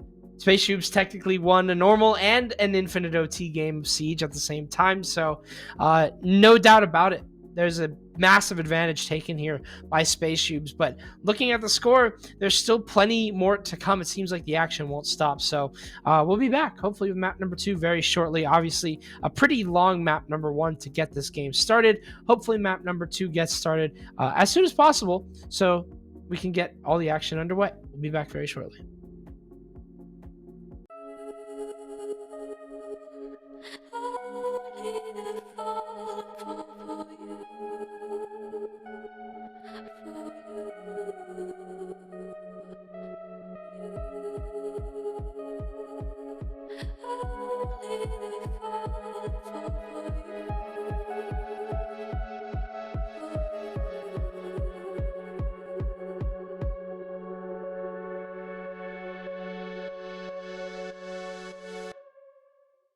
Came in and you're looking like a sign of grace. I know, but I can never match your name to face. My fault, I didn't notice it was out of place. You painting fairy tales on the wall, calling to the better of the halves of me. Please show me just a little bit of honesty. I hope I got a heart that I can salvage, but it's getting harder now to recall.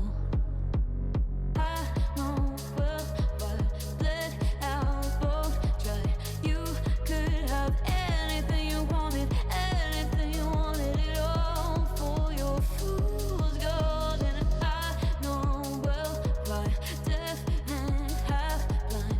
You could get anything you wanted. Yeah, I would have handed it all over, falling for you. Only the falling for you.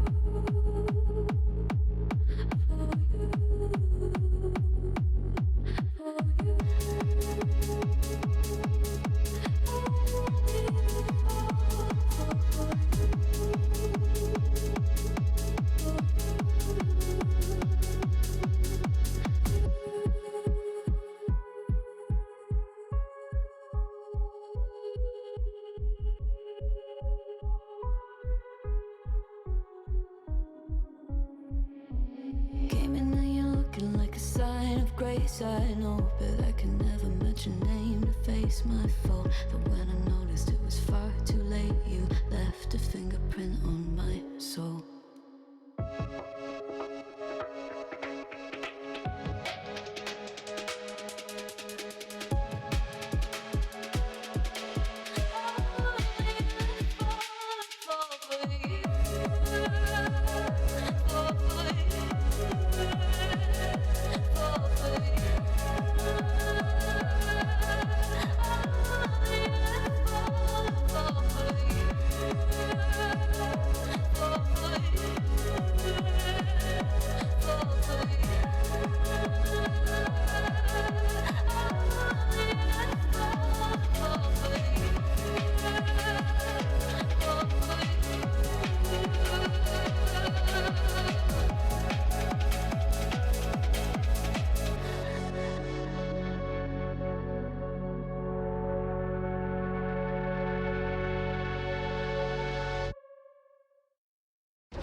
is it okay if I'm to say I'm catching feelings from all the dealings? Am I astray? What do you say? How are you feeling? Is it the same? I hope you're not planning to waste my time. To my surprise, that was her reply. Now we a vibe. It's been a while and such a ride, the stars align. I love the fact I didn't let her go. She loves the fact that I just let her know. Now we're together, it's a different mode. We getting crazy in a different role. I love the fact I didn't let her go. She loves the fact that I just let her know. Now we're together, it's a different mode. We getting crazy in a different role. We getting crazy in a different role. She loves the fact that I just let her know. We getting crazy in a different role. We getting crazy in a different role.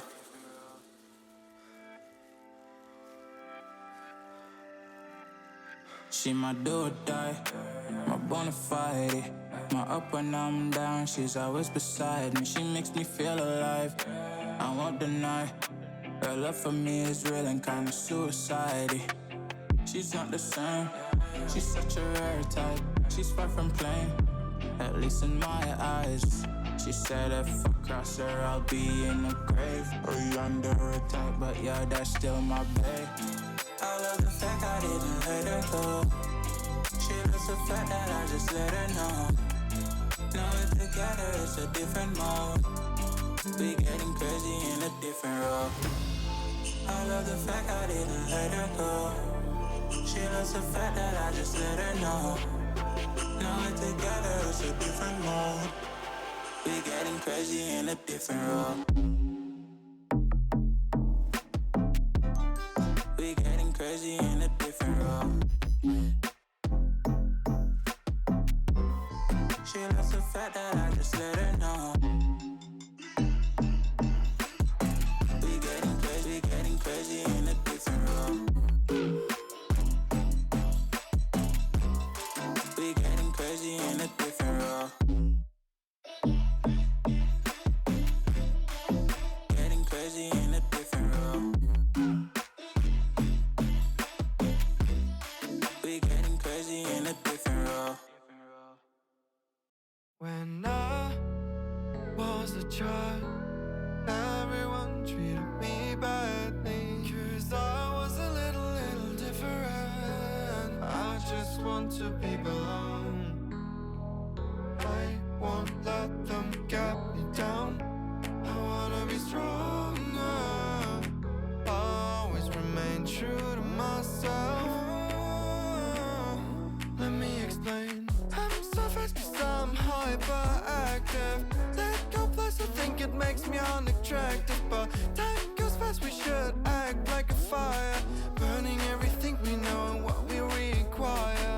I'm the last who maybe is a bit reflective. We're just facts of all self-destructive passion. But time goes fast, we should act like a fire. Burning everything we know and what we desire. You get what I say. There will be better days. You get what I say. Start to make some peace. Let yourself breathe. You get what I say. When you know there's a better place to reach. There will be better days. Don't get yourself seized. Let your feelings ease. How can me finding myself? I wanna be here at the moment right now. I'm taking my fear and make it disappear. I'll make it work good and I'll show you how. I won't let them get me down. I wanna be stronger. Always remain true to myself. Let me explain. I'm so fast 'cause I'm hyperactive. Let go plus I think it makes me unattractive. But time goes fast, we should act like a fire. Burning everything we know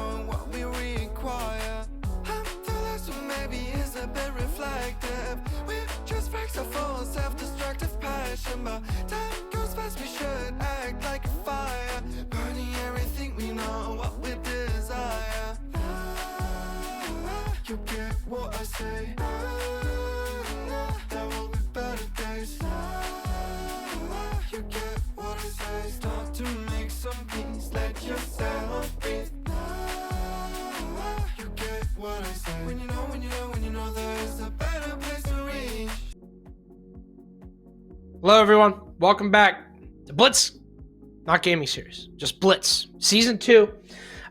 We have still our second map to come. The call time for this was 8 o'clock. Now it is 9:42. That is the result of the infinite OT that we just had. 9-7 was the score. Space Shoobs taking QOR, also known as Core's map pick. And now moving into Nighthaven Labs, Space Shoobs have a perfect opportunity to close this out unless we are to see a map 3 of Consulate. Yeah, Nighthaven Labs, I mentioned it briefly before the break, but it is one of the 2 maps that Shoobs actually won during the main season, which isn't saying a lot because they had 2 forfeit wins and 2 forfeit losses.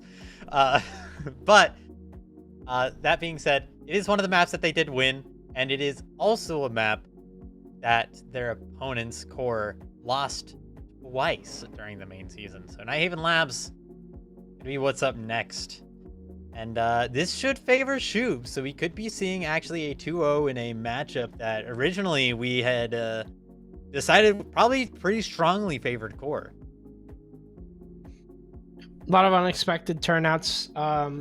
I think the main one being Core's just failure to win a Chalet attack, or at least the difficulty to. That struggle led them to the position that they are in now. Now they switch over to Nighthaven. And given that it is their map pick, I'm assuming they got to pick the side on Nighthaven. Sorry, given that it is Space Shoobs' map pick. Assuming that we'll see Core on defense on the start. Could see him on attack, although it would be pretty surprising. Yeah, Nighthaven is a perfect map, I think, to take us to map number 2. But obviously that kind of just comes down to if Core are still prepared to play this. Seems like they had a little bit of shakiness on Chalet. Obviously, they had to leave and reconnect, and they also had a flawless round to end that game. Definitely got to shake off the cobwebs a little bit and kind of hope for a better scenario. Otherwise, it is out of Blitz for Core. Yeah, no kidding. Nighthaven Labs, it's do or die for Core. And one of the things that I love about Nighthaven Labs is it really brings us back to the roots of Siege. In particular, the top floor, the server site. Because it's all about hard breach denial, getting that hard breach denial off the wall. If you can open up the walls, and as well, even on the basement, a lot of it is about that and just like vertical play, right?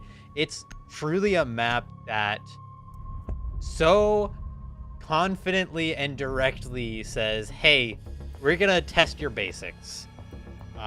In a way, I feel like it's kind of the replacement for that regard. It's you gotta be good at vertical on the basement, and as well on the middle floor. The control and storage, I believe, is the site. And you've got to be good with your utility on the top floor, right? It just really exemplifies and brings out the original spirit of the game, that sort of rock, paper, scissors that Siege is known and beloved for. Zombie ban once more. I think that's what they're commenting about. Not sure if it's the Monty. Clash being banned by Core. Clash! No, that tracks. Is that a sign of weakness? That tracks. Is that a sign of weakness? I would say you should use the tools you have available to you. If that means you gotta ban the operator that was just absolutely bullying you in the last map, then maybe you should ban the operator that was bullying you in the last map. But you know, what am I to say? Man, Weakness, honestly. SMH my head, dude. hey, I'm not calling it a weakness. It's a weakness with a question mark. You know, it could be that this is just an insurance policy. And to be fair, Clash is absolutely terrifying on Nighthaven Labs. I think if there's any map you're going to ban the Clash, it should be this map. I think if there's any team you're playing against that you want to ban the Clash, it should be against this team. I mean, I could give you an entire APA written essay on why, you know, Clash should have been banned against Space Shoobs. But is it a sign of weakness? You know, that is the big question. I think that Core have struggled a little bit. They've had certain things that I would be chalked about if I were them, but obviously there's a lot of experience on this team, and they certainly are more capable of winning a competitive game than I am and will ever be, but... I've seen you hit some shots, Adam. Dude, I mean, listen, You've absolutely rolled Staff Hub, okay? I've taken my little wins. I won in Staff Hub. I won a collegiate LAN. You know, I'll take what I get. I had a pretty, you know, decent KD. Like, I wasn't absolute doo-doo.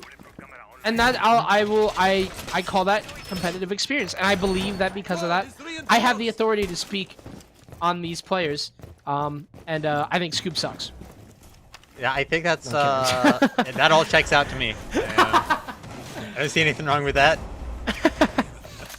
If Eli were in chat, he would agree with me, but he's unfortunately in the game.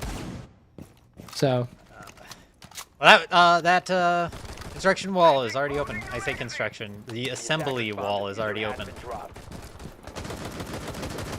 And that's going to be a huge thorn in the side for the defenders. Core, they continue throughout this round, but Core is, for the most part, spread about the map. They want to make sure that the roam clear takes as long as possible for Space Shoes, because it's not the biggest map in the world, but it is pretty big. Not lair, but actually taking the time to clear everyone out if you aren't efficient. That can easily lead to you running down the clock at the end of the round and losing off of either a bad play or just simply running out of time. Yep. Time. Absolutely going to watch the clock here. Core have struggled when time is low on their attack. Space Shoobs, quite the opposite, a very fast team. I believe they've actually gotten a sub in. Never mind. There he goes. Absolutely disintegrated right off the bat. Scary. In place for... What is he in place for? I'm trying to figure that out right now. I'm not really good with pattern recognition. I do not remember these things. Cass. That is correct. Cassia. Yeah, he is in... That is in my notes. Still the same 5 on Core. I checked. I made sure. But yeah, the sub in from Scary. The Grim, a very important operator as well. Rival nearly loses his head, but will not lose his cool as Scoob approaches him on the storage door. Goes for that swing and wins it. Rival still being a nuisance up top. And it seems like Shoob are off to a pretty rough start here, as it's a 1 versus 5. Core have slammed Space Shoobs off of this attack. Exige is the last player standing, and he'll walk into a cap can. It's a flawless round for Core. An incredible start for them.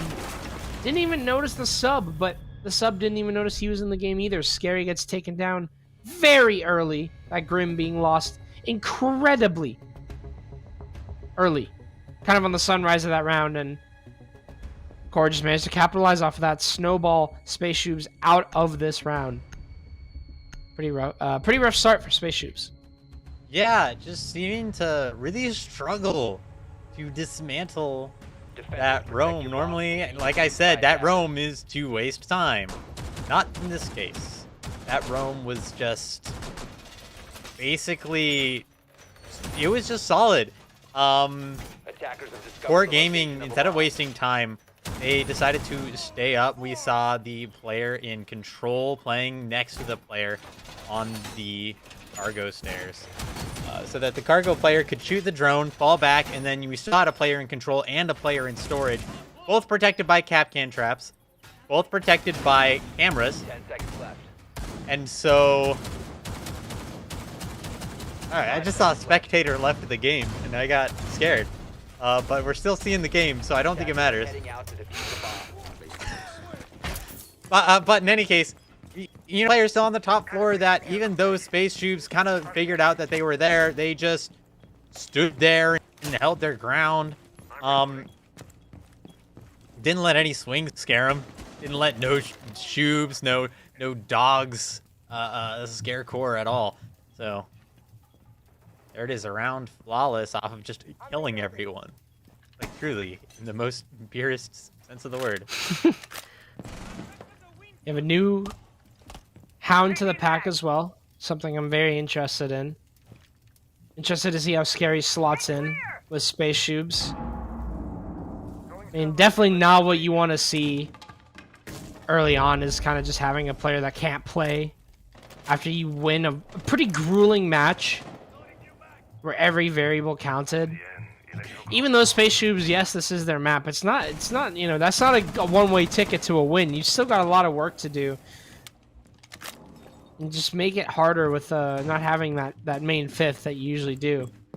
Granted, you also have Toaster as a sub, and things seem to be going okay. Still a map win in their favor, but Eli's dead.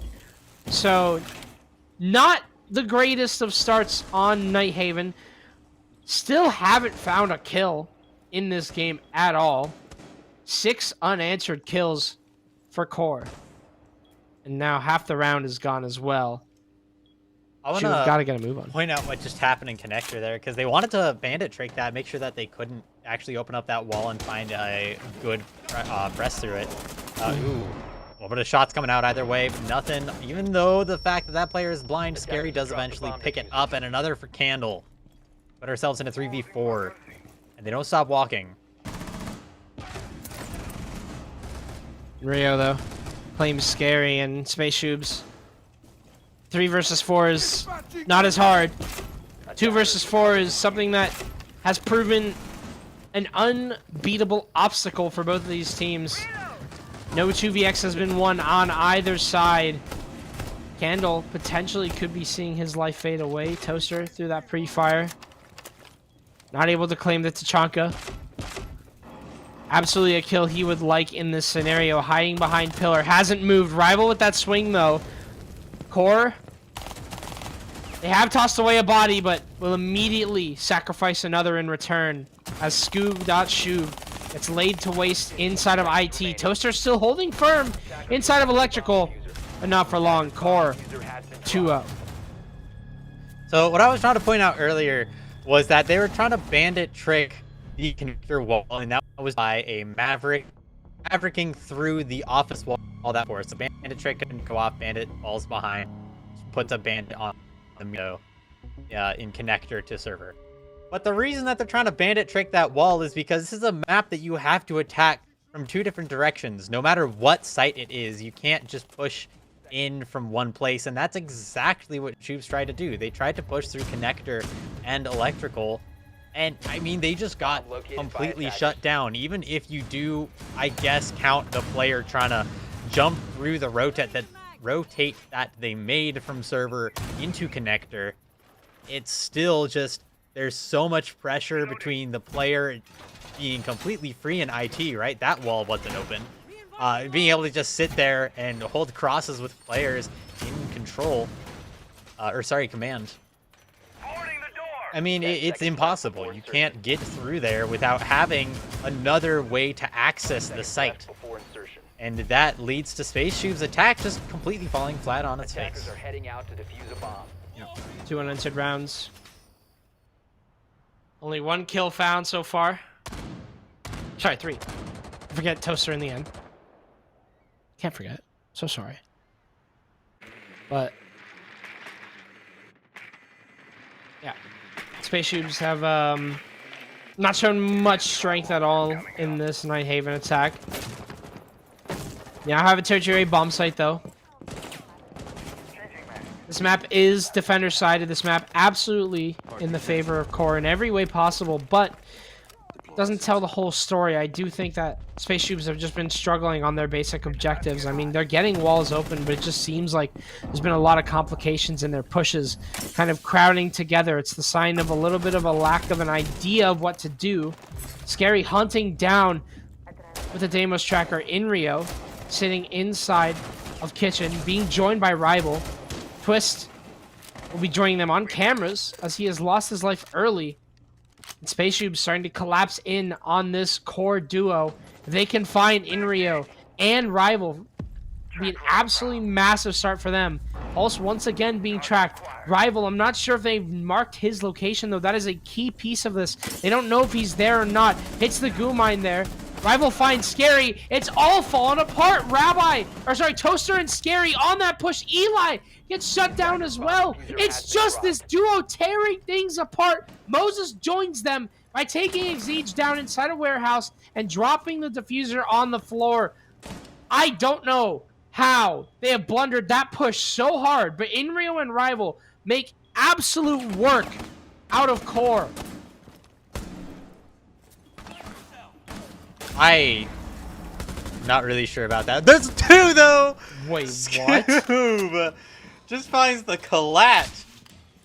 Oh, and suddenly this round looks possible. He could get there, but he's still trapped in a hallway with castle barricades on either side, and they know while he's not on camera, those goo mines are going to give away his position should he try to make his way around. Gets shot at a little bit, but he makes his way upstairs as he looks for a different way to enter into the building. If he can isolate either of these players who are on polar opposite sides of the map, he might be able to have a chance at this round.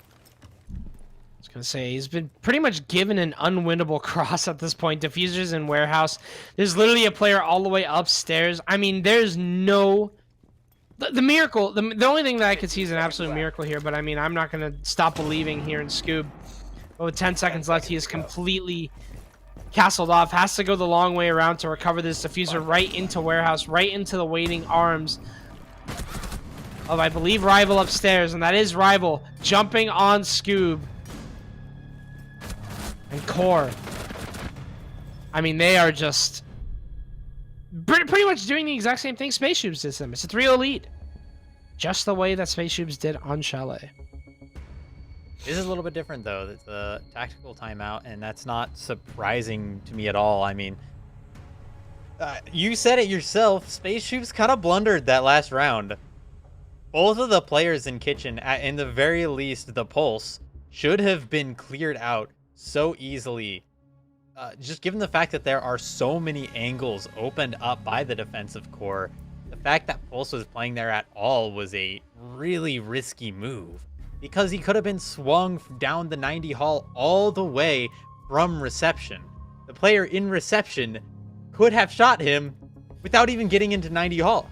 There's not a player in 90 hall either, given the fact that the player from 90 hall pushed in to dining. So there's absolutely no reason they shouldn't be winning that fight. And yet those two players suddenly find 3 and Moses with another, and putting Scoob all alone in a 1v4. And while he did potentially have a chance to manage to isolate or find one of those players, he did not manage to do so. Instead, pushing directly for the case, which was covered by, as you stated, an unwinnable cross. That's just any leading in what we just saw. Yeah, no kidding. I mean, like, maybe if he had stayed upstairs, he would have had a 1v1 that he could have potentially taken advantage of. But other than that, it was, you know, despite the miracle collateral, wasn't in the cards. Oral Scoob. Yeah, that made me a believer for just a second. But then you kind of looked in that scenario. Scoob was castled off of IT. Scoob was castled off a warehouse. The diffuser was in warehouse. I mean, certainly just any hope of winning that round was all in the hands of that 1v1 inside a warehouse, and Rival was above him. I mean, there's just, I don't know. It just, you needed an absolute miracle there, but I don't think it's going to beat him up too much. Again, Space Shoobs did the exact same thing to Core, and look at where they're at now. They're a map up, but how long are they going to remain this way? Core, they found a response. They've found 3 rounds on this defense. They have found an advantage on Space Shoobs' map. Let's see if Core can ride home into the sunset here on their map. Scoob is already dead. Seems like things are only getting easier here. Yeah, those walls downstairs getting opened by the can openers. We heard it very early on in the last round and in this one as well. But that's both the can openers off the board. I'm not 100% sure if the garage hatch is actually open. But if it's not open, then Space Shoobs are really gonna struggle. Their only real option will be going down the cargo stairs and pushing through Animus at the same time, assuming Animus is even open, which it's not. Eli taking a jump through and another kill going back in the other direction. Find ourselves into 3v4, but this vertical play is just so strong. Another player swinging out around the pillar finds one more on the push into Animus. And finally, Moses as well loses, or rather takes one more with him. Find ourselves in a 4v1. Adam, it doesn't look very good. Looks a little scary even. It looks like Scary's got a lot of work to do. Feezer is literally in the site, handed to Core on a silver platter, and so is this round. In just a few seconds, we may see Scary off the board, but not before he takes down one. Moses nearly gets tagged up next. Rival is outside the building, but will quickly return, deal with this issue that is now roaming down cargo stairs. I mean, what do you do at this point if you're Space Shoobs? You're down 4 rounds with pretty much completely uncontested. You flash a BP, that's what you do. Candle marks us out of this round, and Core. I mean, this is kind of what we expected. This is the Core that we were hoping to see on Chalet, at least if we were Core fans. Core were in this position a few times in Blitz. Once against Space Shoobs, where they won 7-1 on Chalet on one of their maps and 2-0'd this team.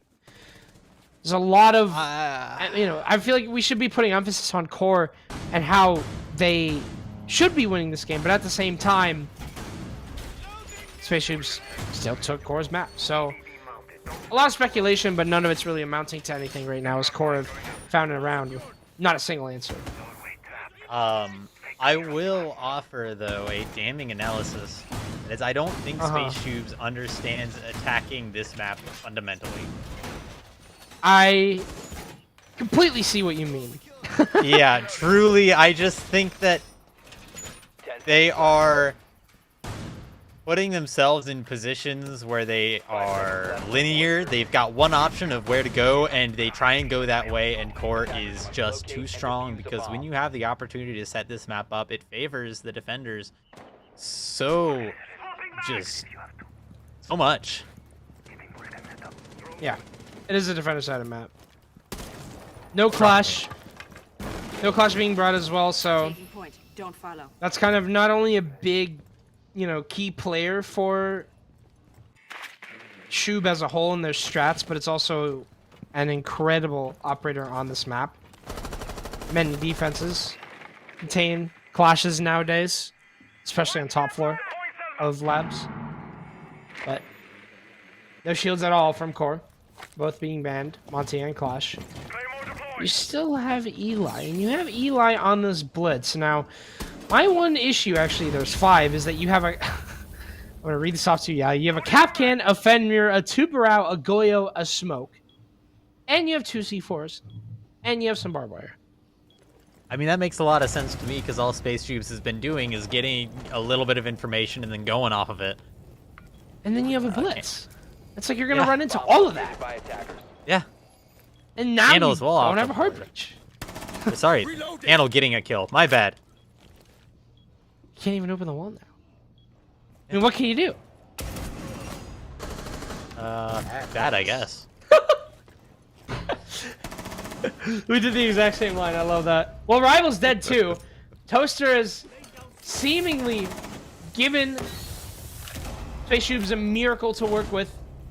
There's Eli finally with that Blitz. Toaster on for a second kill. He's been having an incredible game so far, not only on this map, but also on Chalet. The Blitz flash doesn't go through. It's potentially a double. Moses trying to line them up here and potentially split the river, but he can't. It's instead Scary and Scoob to mark the first round here of Space Shoobs. They can't fundamentally attack this map, but they can sure as hell throw anything at Core, anything and everything, and try, and it is successful.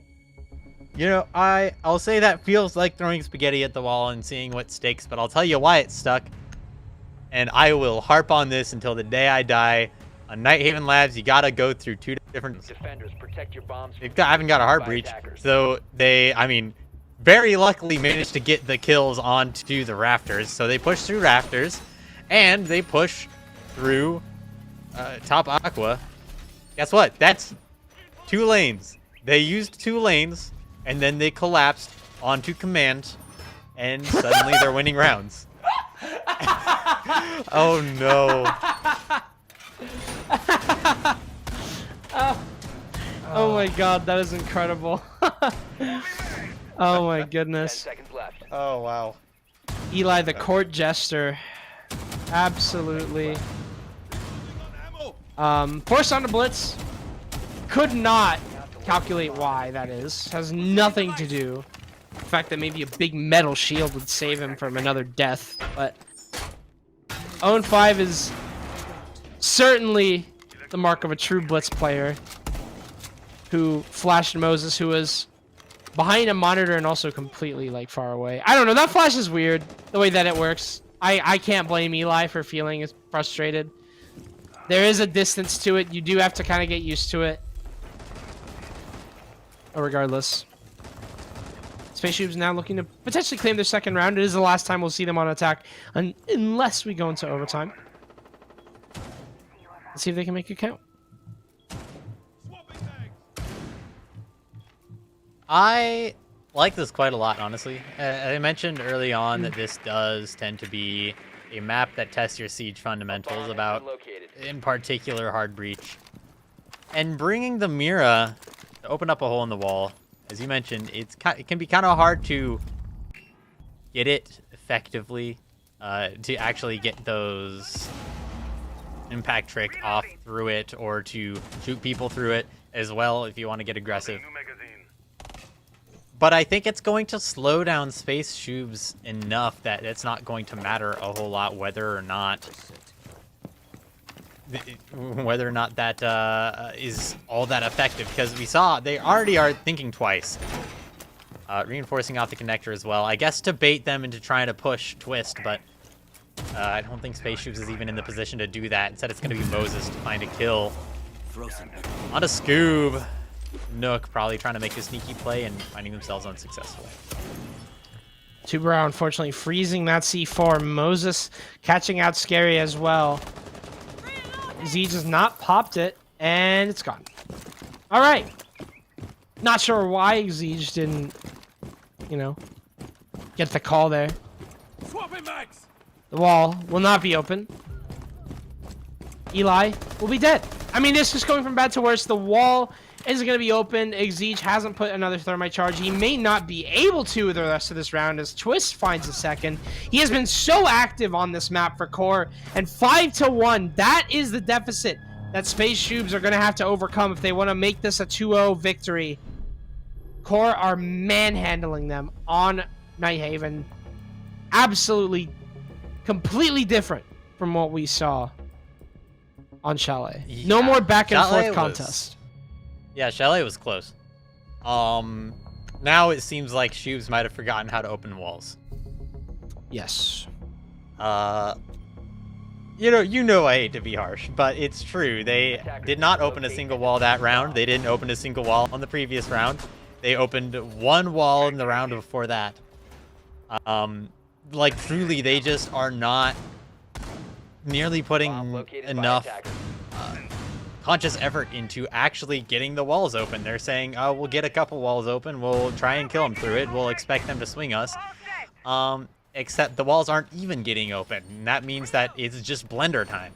Space Shoobs just have to walk and hope they can find something. And while that did end up working out for them, is they managed to find 2 relatively successful routes through Rafters and Top Blue during round 5. That was the only time it did work out, and that was truly just through the fire and the flames. And I still have to question how that worked, given the fact that I believe Core literally brought 5 trap ops. Or 4 at least. Exactly. Yeah, that was like they had I think it was the Tubera was the only non-trap operator in that round. Yeah. So that still slows you down. Yeah. Exactly. And it shuts off your shield. So all that, and they still couldn't stop the Blitz. Regardless, I don't know if the Blitz has been the biggest factor just yet. Rival's gonna be on it this time. as Core swap over to their attack. This is pretty much Space Shoob's chance to see if there is still life in this game for them. 5-1 is not an easy defense to overcome. The Bandit Trick's going to come out here, and it is going to claim one of the Selmas. I'm not sure if the Bandit's going to live to see another day, though. Scuba's still found life, but won't live for too long. But the Ace is the only Heart Breacher left, as Inrio has died to Exige. So maybe not the worst of losses. I'd take that trade any day of the week. No more Selmas, or one more Selma left, rather. And the wall actually is open, so I shouldn't be too excited for Space Shoobs. Core have still a lot to work with. I mean, just look at the difference between how Space Shoobs is feeling right now versus how Core would be feeling around this time. Core at this point would be rotating all over the place, trying to find their aggressive picks, taking advantage of whatever they can. Space Shoobs are kind of stuck. They've been backed into a corner a little bit, all just off the back of those two walls being open. Just once again, another example of how important that is. But the fact that Connector has been reinforced is a very solid indicator of perhaps things to come, although it will get opened by the Ace. So not enough to go through, enough to put some pressure on, but it's ultimately going to be through IT where some of these fights are taking place. And Candle with 2 opens it up. Core looking to make this a very quick map 2. Scary's the only one that can prevent it. The new blood in this server. He's found 2, and he has a 1 versus 1. It's only against Rival, who has 14 HP left, so he has the health advantage here. Rival is a very terrifying operator, but it won't matter! As Scary finds a 3rd. It's a 1v3. For his first time on this Blitz server, it's been a pretty good start for him. Space Shoobs get one other round off the back of their newest player in this server. They're going to be happy about that. Core played that so well up until the point that Candle... I mean, first he finds the 2 kills here. He found 1, finds a 2nd. But they never took any presence in Rafter. That allowed Kid Scary to take the stronghold position. That is just about the strongest position on the site, playing there on that Rafter rotate. And so, as long as he's there, there's a chance. And it's a tiny little chance of 1v3. I mean, no one said that he was going to do it. Man literally just stepped into the server not 20 minutes ago. But he's made an impression. Given Space Shoobs their 2nd round out of 7, but still a victory nonetheless. Not the most convincing, though. Yeah, still a lot of work to do for sure from Space Shoobs. They want to convince not only me, but themselves that they can actually pull this off. It's been a rough patch for Space Shoobs. This map has been. That is certainly a breath of life into this roster. We now start on the basement instead. There is an IT hold. There is an extension upstairs, as we typically expect out of Nighthaven. But you also have Rival and Candle to potentially force these players off of that push, or off of that hold, off of that extension. Twist on that ever so trustworthy buck that you'll typically see him on. And he gets 1! Reading Scoob so well, they're going for that warehouse pick. But there's not a lot of HP left to Twist's name, but he does manage to save a life in Rival, who is arguably a very key piece to this push. Rival now makes his way into Aqua, and the push begins here for Core. They will find a ghost town on the top floor. I mentioned pretty early on that this is kind of a big map. You've got to take some map control pretty quick, and using the Blitz to do that, I think, is a really smart idea, despite the fact that we are on the bottom floor. And you're saying, where is a Blitz going to go on the bottom floor? I'm guessing likely down the cargo stairs when they decide to go for an execute. It's possible as well. Exosuits would be pretty strong, but instead, we've still got Eli on the top floor and 2 players on the main floor, so actually clearing those players out is still yet to be had. I'm ahead of myself a little bit, but just more aggression from Core, or sorry, from Space Shoot. They do not want to let Core get downstairs at all. They want to find this kill back, because if they don't, it is going to be tough as they get towards the execute. Instead, though, Eli loses his life for it on the aggressive plays, going up all the way to the top floor to try and find something. but instead it's going to be his own life lost. Now 1 in 8 on the map, leaving 2 players on the main floor. The next step for Core to eliminate, or they decide to actually go for an execute, but it doesn't seem like they have any inkling that they're here. Siege still has a very powerful position, and Rivals walked right past him. It's a second kill for Siege.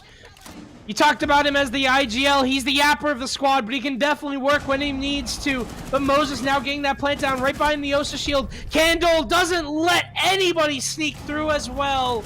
And Core, they've been playing, I would say, perfectly for 95% of this game, and we get to see that 95% come out on that round right towards the end, getting the plant down and Candle having his cover.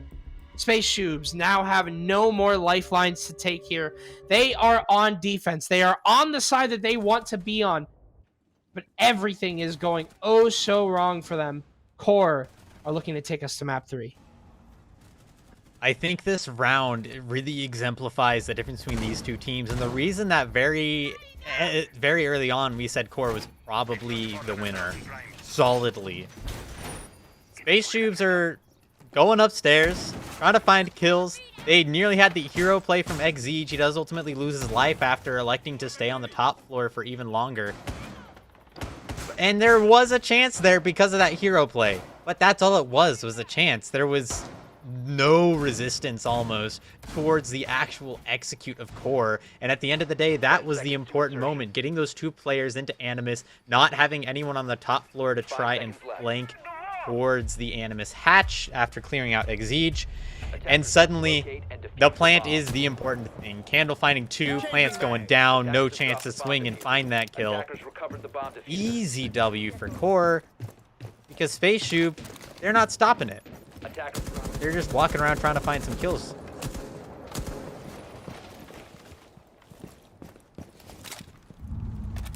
This kind of seems like Scoob just... Scoob. I did it! I didn't think I would. I didn't think I would call it Scoob. I did call them Scoob. I meant to say Shoob. Space Shoobs, in general, I just think I've kind of been struggling with the same problem they had on attack. Is literally just don't know how to attack this map. Doesn't seem like they know how to fight back against the attack of Core either here. This roam has been going so well for them. Rival, I don't think he blinded Toaster, but I don't think it mattered either. C4 Rip, though, does find Rival. It's a second kill for Scoob as well. All of a sudden, Space Shoobs have ripped this round right back into their hands. They have taken it from Cores, but can they maintain it? Twist now making his way over towards Cargo. And Space Shoobs have given up a life now. It's scary. It's taken down. And it seems like that is the sign for Space Shoobs to rotate all 3 of their players downstairs. Still a lot of hard breach on the side of Core, and I want to focus on that because there's not going to be a lot of positions for Space Shoobs to play in comfortably. Scoob may be the X factor, but this 3v2 still has to be held down strongly. And with the Animus hatch open, not the door, or sorry, not the wall, but at the very least the hatch open, that means that there's going to be opportunities for executes, opportunities for Core, Poke, and Prod, and Buck as well, ripping up the floor. They're going to do everything with this last minute to try and make Space Shoobs as uncomfortable as possible, make them swing into them, because that's the mistake they've made over and over again. But I think Space Shoobs have decided not to do that. They've given themselves the advantage, and they want to hold on to it for as long as possible. It's been a very silent game as a result, like you've said. I don't even think you've heard a defender gun fire in the past minute since all that action has calmed down. That's because everything, their fate, the fate of this game is in the hands of Core and what they decide to do with the diffuser, and it seems like they don't have a lot of options. They're currently goyoed out of that plant. Inrio has dropped into Animus, and I don't think that Core or Space Shoobs are aware. They're very aware of Twist's presence. As he drops down Cargo, he's immediately felled, and now Inrio has a choice to make. He vaults into tank, has a good plant down. If he's able to stick it is definitely another question. The C4 is taken off the board, but just as Inrio looks to flick onto Scoob, it's Scoob instead to find that one. And we're not done just yet. Was that a 4K from Scoob? was that I think it only was a 3? 3K. That's what I thought, at least. That's what I initially thought. In either case, there's a reason he called himself the X Factor, and I think he's trying to prove that.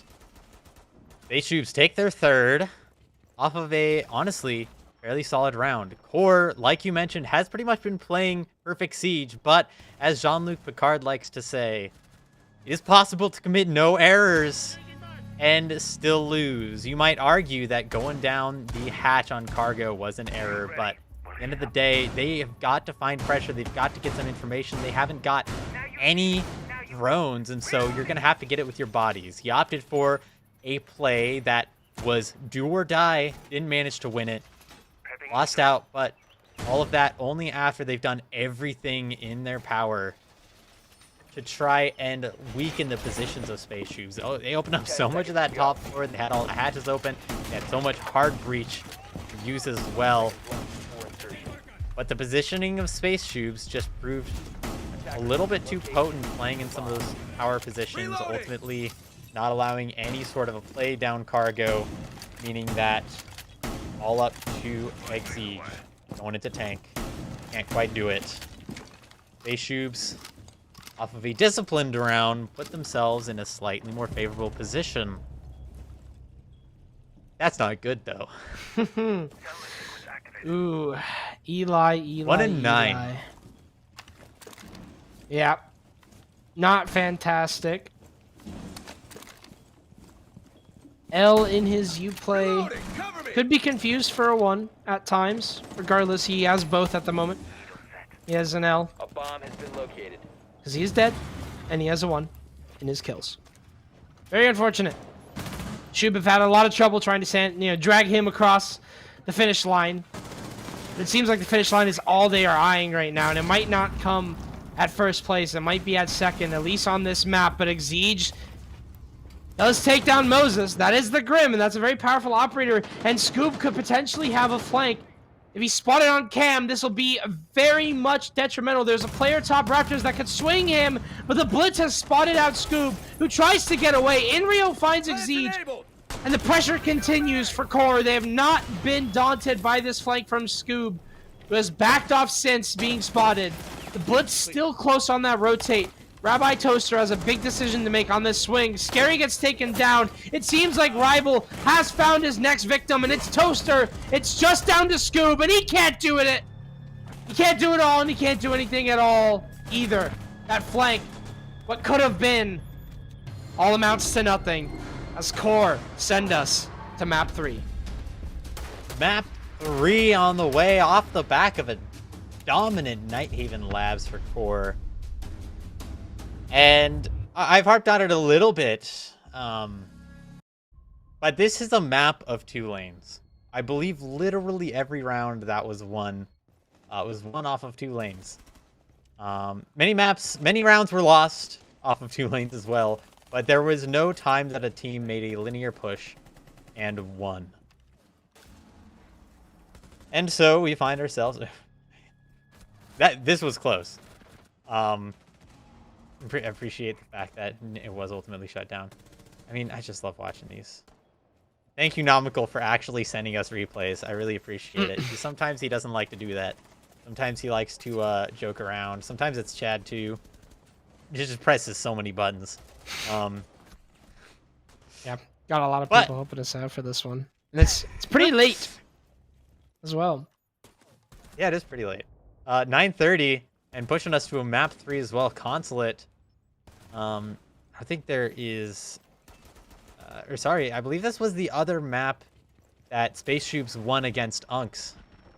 And no record of it so far in this event for Core, but you mentioned earlier on that Core is, they do really like Consulate, and I'm thinking back to some of the other events, and yeah, they are strong with the vertical interplay on that map because there's just so much of it, but we're going to see how that actually is after the break, because we'll be right back.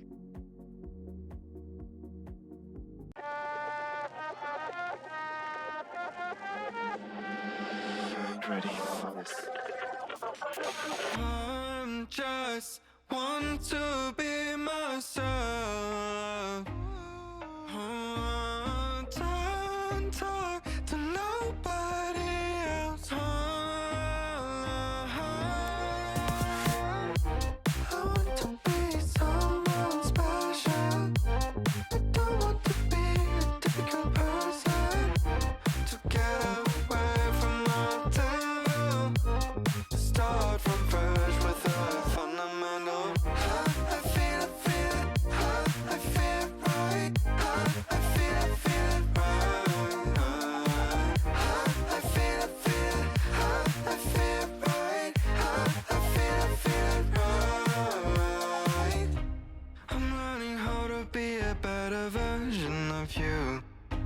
now I realize I'm talking to myself.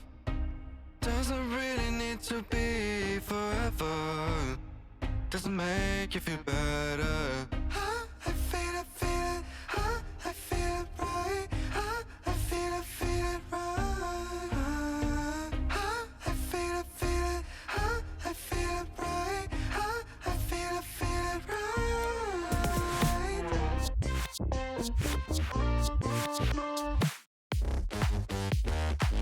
Wanna feel it. Wanna feel it. Wanna feel it.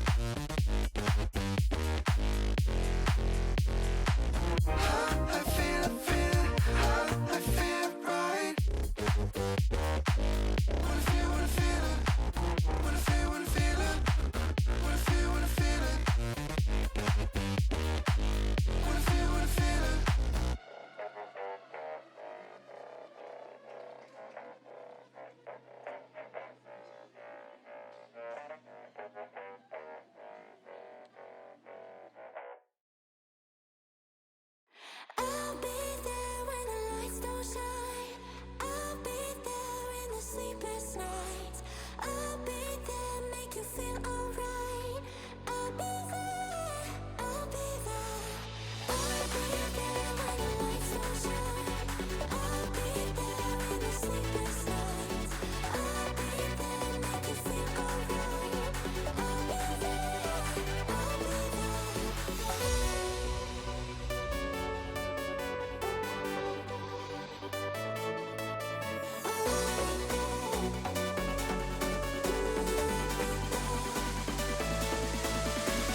was my teacher in front of the class. He says, if you're not a believer, all my views, that's on you. Better shape up and pay your dues. Off my views, that's on you.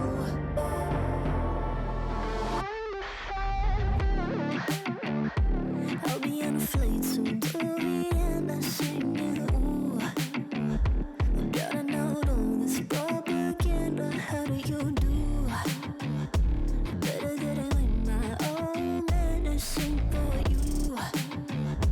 Never gonna make them think I'll stand there. For all the things that I've said, pushing me closer to the edge. Hand like John, all I lose. Don't mind if I do. For all the things that I've said, pushing me closer to the edge. Hand like John, all I lose. Don't mind if I do.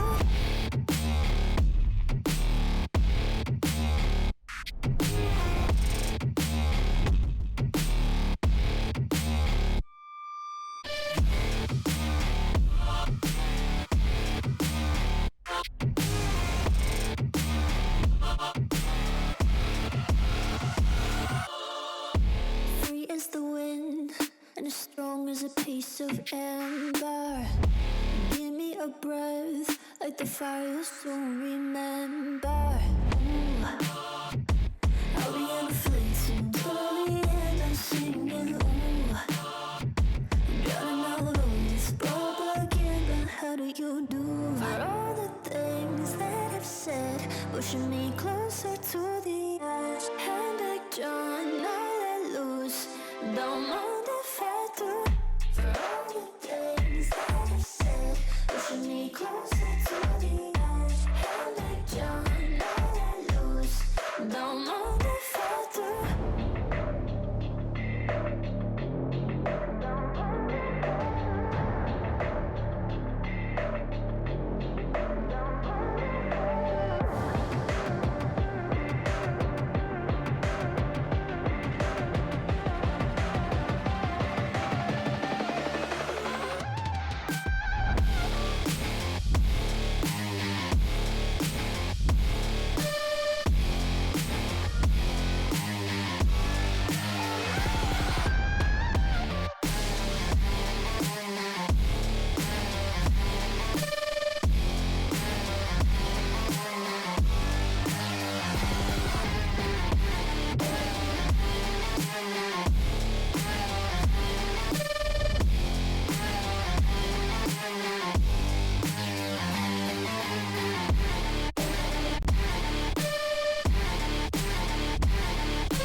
is it okay if I'm to say I'm catching feelings from all the dealings?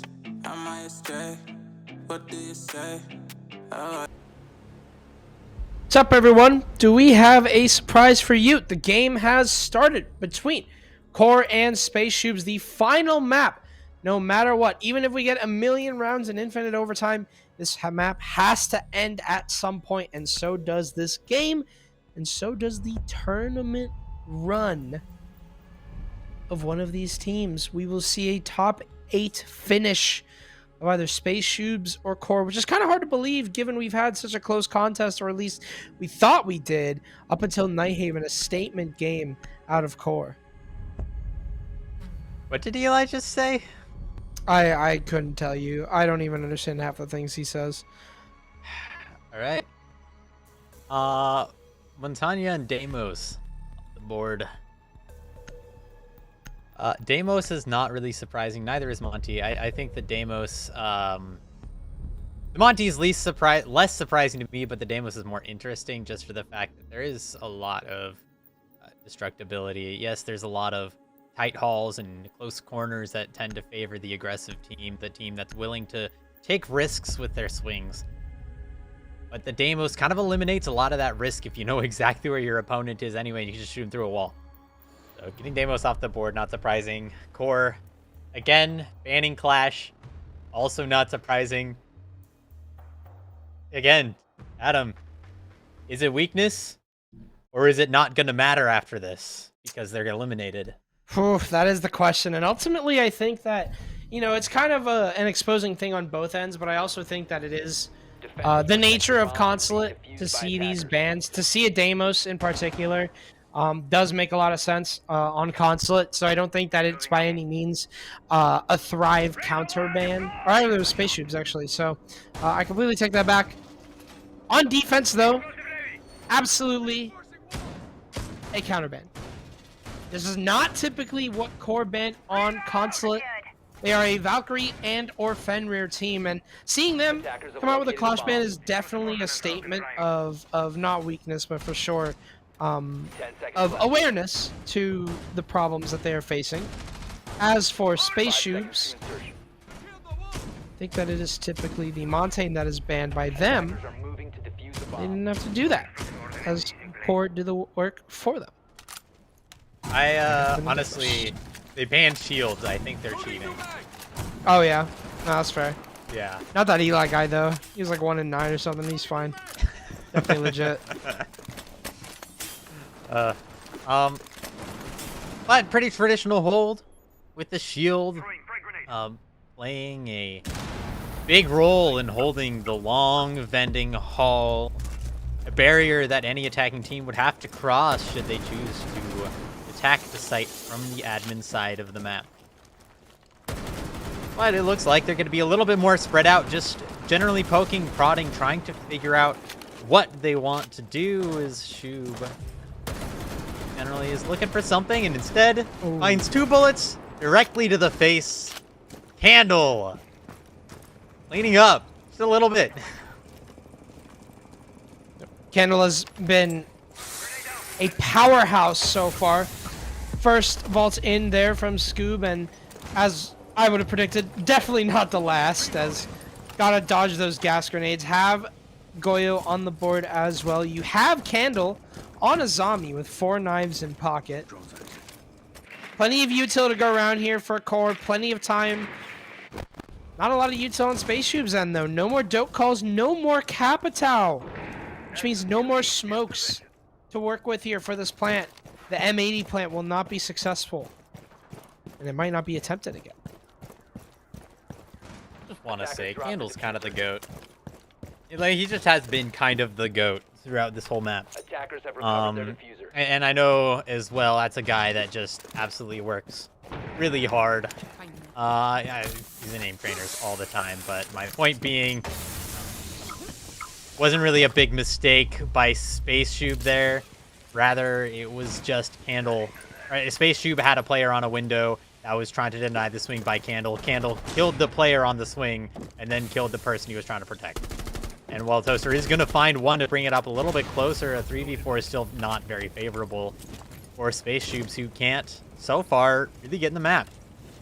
Yep. It's been a very troublesome attack for them, trying to find a way inside.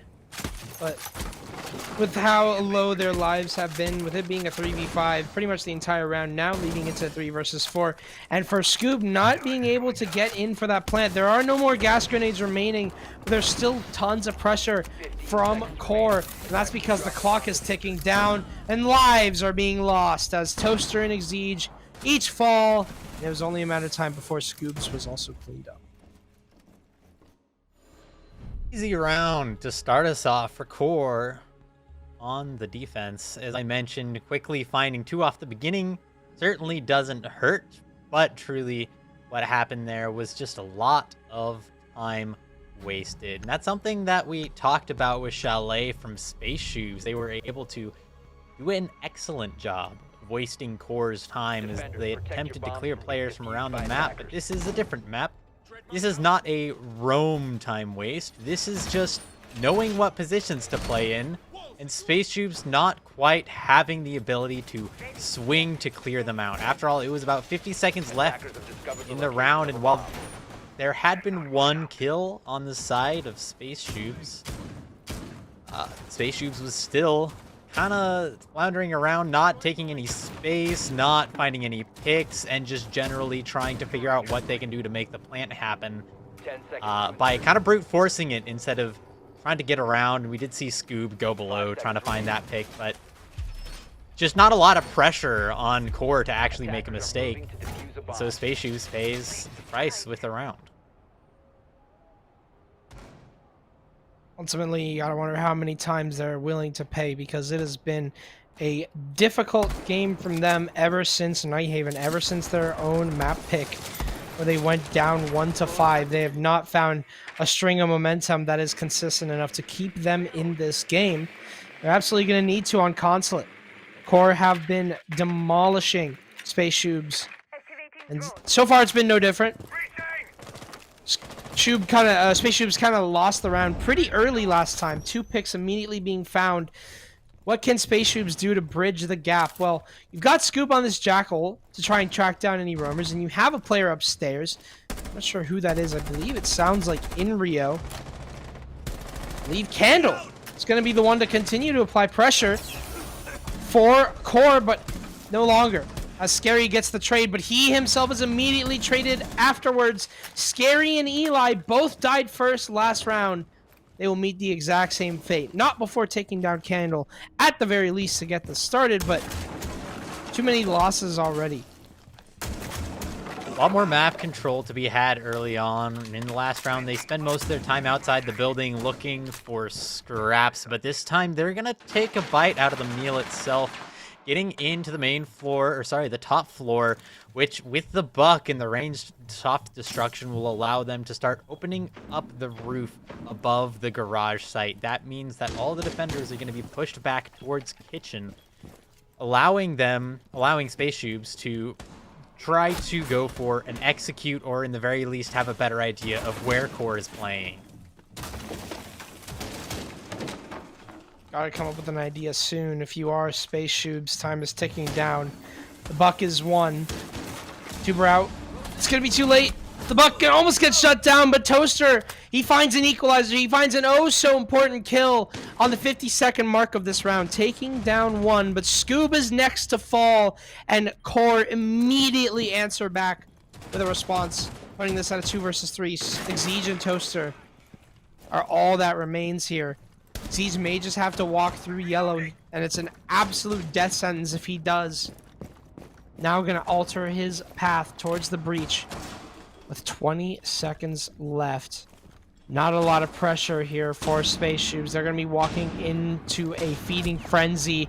It's Inrio first to take his bite. Now it's all down to a minnow in the water, that being Exige, getting that plant down on B. Inrio's going to hear the sound call. It's going to be a fake. Not sure if they know this yet. Twist gets tagged up, but Moses shuts him down immediately. And Core on their second round, their second defense. Not a whole lot to do there once you lose your third player. you really gotta have someone to push through that main breach and someone to go to hold yellow to make sure they can't move down the main hallway on the left, where we saw both of the players swinging the plant on the chassis. And a lot of that comes from the fact that Buck is upstairs still, and he's able to apply a lot of pressure from the top floor, but not necessarily in key positions, not down that main hall. Exactly what I just said. So because the Buck is on the top floor, he's separated, is then in a 1v1, loses his life there, and leaves it all up to the final player. He can't really do a whole lot by himself as he tries to put the plant down. Gets swung. Sayonara. Indeed. Now we got that middle floor. 10 seconds Space remaining. Shoobs are potentially losing their chance of making 5 it seconds to to insertion. semifinals or to the conference finals by the minute. Attackers must locate and It has defuse the been bomb. them bleeding round after round. Since their 9-7 encounter against Core, they've only taken 3 rounds off of them. And I think it has been total. I think it's been. Well, I guess it hasn't been that long since they last won a round. They did manage to find 2 before Core won the final 6 or 7th round. So Space Shoobs have a little bit of momentum, but they have been so far dead as can be. I mean, it has been a very tough game for them, but now that they're going on a tertiary bomb site, that is potential weakness being, available for Space Shoobs to take, but it's going to come in that form of that top floor. Rio has that mirror set up looking into Projector, and if they can't clear him out in time, he's going to be able to drop into site and utilize that C4 for whatever. Well, actually, he's in the basement, but there's a mirror upstairs. He's just playing right below. Yeah. I mean, you don't need to play the mirror, right? It's what we call phantom pressure. Aside from that, though, Scoob is going to be the first one to find a pick. It's going to be on to Rival as Space Shoobs, all of them on the admin side of the map, some coming through pillars and some coming through the top floor. First pick, though, is going to be in the hallway towards that main reception area. Now, that being said, there's still a lot of pressure on the top floor from Core as they say, hey, we don't want to give this up, and rightfully so. Space Shoobs' goal here is to be able to open up a lot of this floor in Projector and the long hall. Sorry, the long desk. If they can't do that, getting players around the site, moving them around is going to be incredibly difficult. And so that's why we see 3 players, of course, still on the top floor. Attackers have located a bomb. So got plenty there to work with, but it is an immediate trade. Rio and Twist both involved there. It's Rio for a kill and Twist for a death. Core will now fall off, at least what's remaining. You still have Candle inside. I think he's tucked back in that little, where Pro Breach is, but he's been spotted, and he's extremely low. The chances of him getting away were slim to none, and Toaster will make sure he knows that, as it's now a 2v3. Core Gaming have found themselves at a disadvantage. Rio trying to potentially read a pick here, and he has someone sitting at his door. That's Scoob. The Toaster continuing to light up the scoreboard here for a second kill, and Rio not able to find Scoob. Eli manages to find Mira, and it is the tertiary bomb site that Space Shoobs will claim. Core Gaming now going to have to reassess as they move back to the top floor, where the M80 pushes from Space Shoobs did not lead to a plant, did not lead to any bit of pressure. Gonna have to see a change up in strategy here for them. I think that round stands solidly in opposition of many of the rounds that we saw on the Night Haven attacks for Shoobs. For sure. Simply because they took their time. They droned out, they made sure they knew where everyone was, and then they moved as one unit, but not linearly. Right, there are a whole bunch of different routes for them to take as they move through. They're able to swing from multiple directions, find trades, Scoob even being in bench, allowing for a player from main and one from above to completely isolate that final player, both of the final 2 players on Core. Speaks to a different level of cognition than what we've seen so far. from Shoobs specifically on Night Haven Labs. Shoobs definitely have some more I think knowledge on this map, and I think it shows on that tertiary site. Yeah, I think they had a good attack there. I think they had a good break. I think the core still have, you know, like as much as we brought it up on the analysis that core in some regard have practice on this map and have and should be a little bit more comfortable. This is kind of the thing is that they haven't won it every single time. Consulate has been as close as it can get for them. I think that they've it's I would put it on the same strength for them as their Chalet was, we'll say, before going into the series. They kind of have the same level of understanding on it. Not having played Chalet as much, that is one thing. Core don't have a ton of games on Consulate as they do on Chalet. That's kind of just the nature of this map and how it's kind of, you know, obviously it's a little brand new. We can call it new as much as we want to. It's been in the pool for about 9 months, so not as new. I think even more than 9 months. So it's not the newest of maps. I think that there's been plenty of opportunities for it to be played. And I think that Core do have a bit of experience on that as a team, and that's one thing that's going to be at their advantage. But at the same time, Space Shoobs looking like they're going for a different push altogether. Let's see how Core will tend to respond. You know, I'm not sure if they are going for a different push altogether, and instead they just still have 5 players rather than losing 2 in the first about 30 seconds of the round. I think that decisively shut down their admin push, and so they weren't able to apply any sort of pincer pressure onto the site. This time, though, they have a lot of pressure, but now it's up to the barrier I mentioned earlier. The vending hall has so many different places you can be swung from should you try to push through there as an attacker. And so there has to be a decisive amount of coordination, and the shield at the end of vending has got to be cleared first. And then you've got us all make swings at the same time, but there it is, walking down that vending hall, wedging himself in there like a splinter. This could be it for Toaster, as he is able to start getting some aggressive map control and finds one eventually. It's been a huge game for Toaster. He's been showing up in every map. It seems like it's only getting better for him, but things go from bad to worse as he loses his life in this round. Space Shoobs once again find themselves at a disadvantage. Core leading, and now maybe looking to extend that lead. Twist, it's a risky swing, but he's going to go for it. Anything to try and delay and try and deny Space Shoobs any chance of this round. There's 10 seconds left. The final gas grenade ripped by Inrio, and it's all down to Scary. He's got Diffuser, but that's about all he has going for him. Finds Candle, but has immediately found himself. And Space Shoobs, things are not going great for them. They are going from bad to worse. Core Gaming have found a 3rd round on this defense. Space Shoobs had to claw for that one, and when the dust had finally settled, the 3 versus 4 turned into a 1 versus 4. Not much can come from a man disadvantage, it seems like, in this game for either team. We've only seen we've seen a 1v.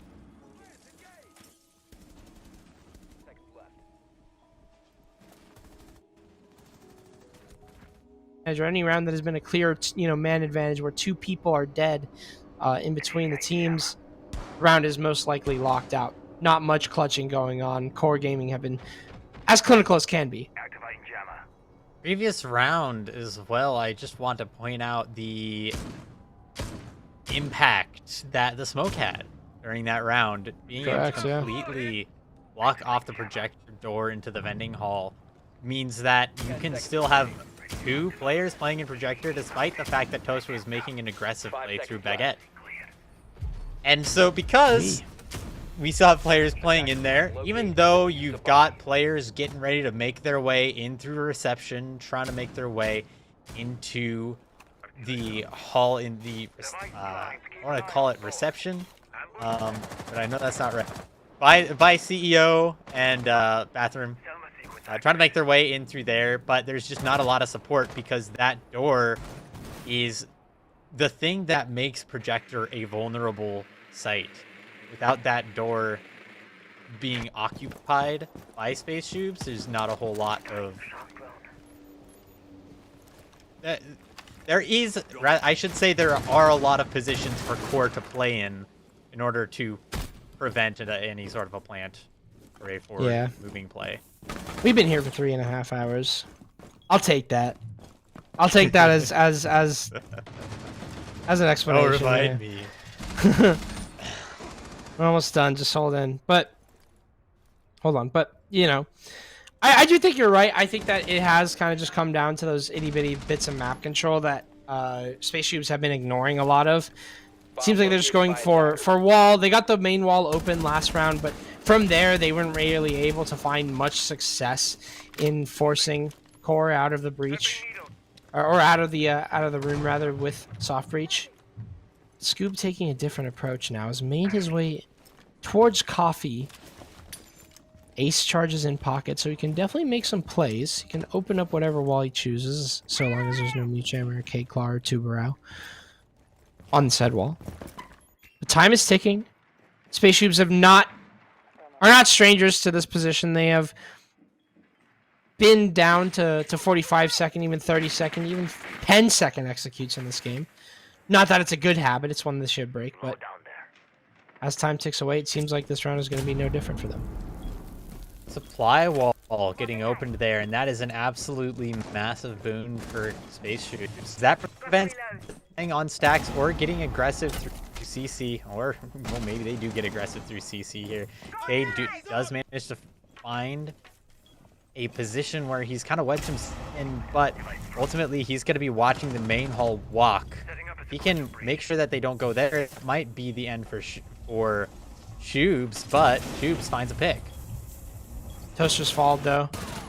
Let's equalize there. It seems like the time is going to be a big factor, but still 3 versus 3. Still Shoob right outside of the site, but Rival is joining them, and not in the way that they'd like. It's a 1 versus 3 now. Scoob is the last man standing with 9 seconds left. Once again, Scoob and Shoob have fallen to the time game. They have once again lost seconds in this round, debating what they want to do, and they've been going for, I mean, honestly, just a pretty predictable push every round. There was really not much thinking that Core had to do there. They didn't really have a lot of issues with safety inside the bomb site. They just had to hold that backside take, and that's what they did. Space Shoobs have seemingly grounded themselves inside of that basement area over towards coffee, getting the supply wall open, all of that, but they didn't do anything with it. They just kind of anchored down and waited for picks to come their way, but as soon as they did, they were immediately traded.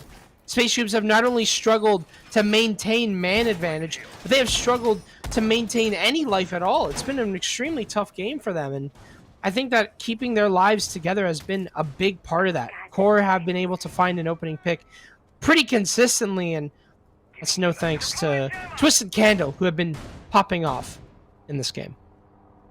10 seconds to go. Moving back, piano. We saw it before. Space 5 Shoobs seconds to go. won it that time off of a very coordinated push. Attackers are moving out to locate a One bomb. where they, in that instance, actually crossed the gap in the middle of the map, the vending hall. And I'm gonna be honest, we talk about the Blitz, talk about how Scoob's good on the Blitz, and I really like the Blitz. I like the Blitz.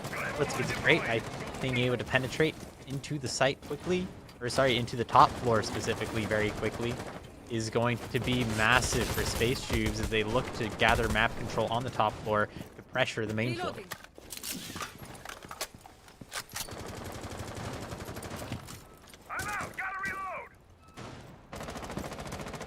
That is the name of the game here, and ultimately something that Core last time around went with the Mira to help them out to defend this, but Mira is not present in this case.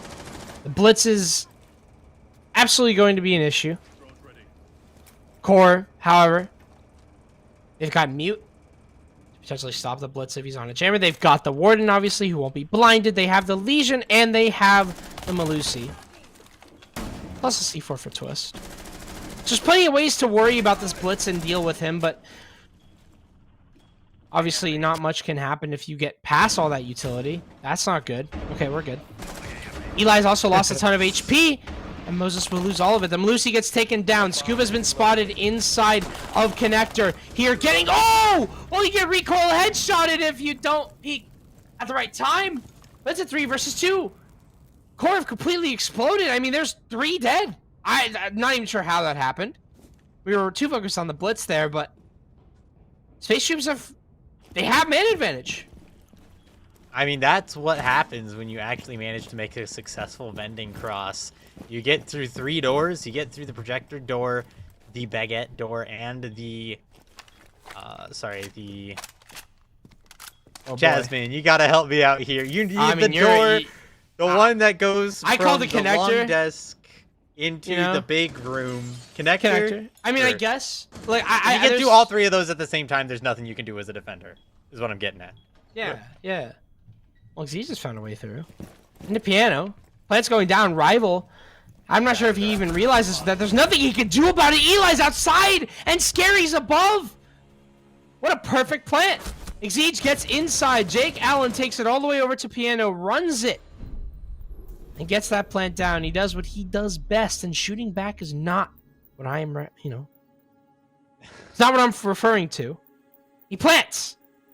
Exige is a bread and butter support player, getting that plant down for his team, and putting Space Shoobs at a position that doesn't seem as astronomically bad as it was before.